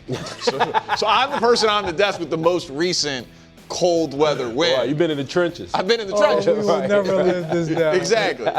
So I can tell you guys about it. Tell us about it. You got to layer I mean, you only about play for Green Bay. I play for Pittsburgh. I want to hear exactly. You got to layer up Vaseline. Yeah. No, I didn't. I didn't need to. You guys are soft. Again, I just did it I did it the old-fashioned way. Okay. Layers and liquor. Okay, that's how I did it. But I'll say in Chicago, for a long time, they've talked about this thing called bear weather. We have a research department here, so we looked into it. Bear weather used to be a thing. Won 66% of your games in cold weather. Last 15 years, a losing record in cold weather, that's humiliating. Bad for business. Get back. No, but 2-1 this year, 2-0 at home, including last week when I was there. Get the win again, get back to 500 in the last 15 years. Bear weather is back, baby. Yeah, listen, for me, bear weather is a thing because we used to say Steeler weather. Yeah. So it goes around. Nevertheless, man, I do remember Matthew Stafford playing in the snow in Philly with a minute 46, almost dethroning the Eagles. Yeah. So yeah, Matt Stafford, he'll be ready for the fight. He can throw for 600 yards against the Bears in cold. Right. Warm. Okay. The moon. It might not matter. Bear weather. Well, listen, you had no problem with bear weather. Bear weather. I never knew it was a thing. Oh, well, it was a thing in our heads. To be honest, it was definitely a thing. That lake effect is a thing. You're soft. I'm tough. You're soft. I'm hard. I can handle it. This guy.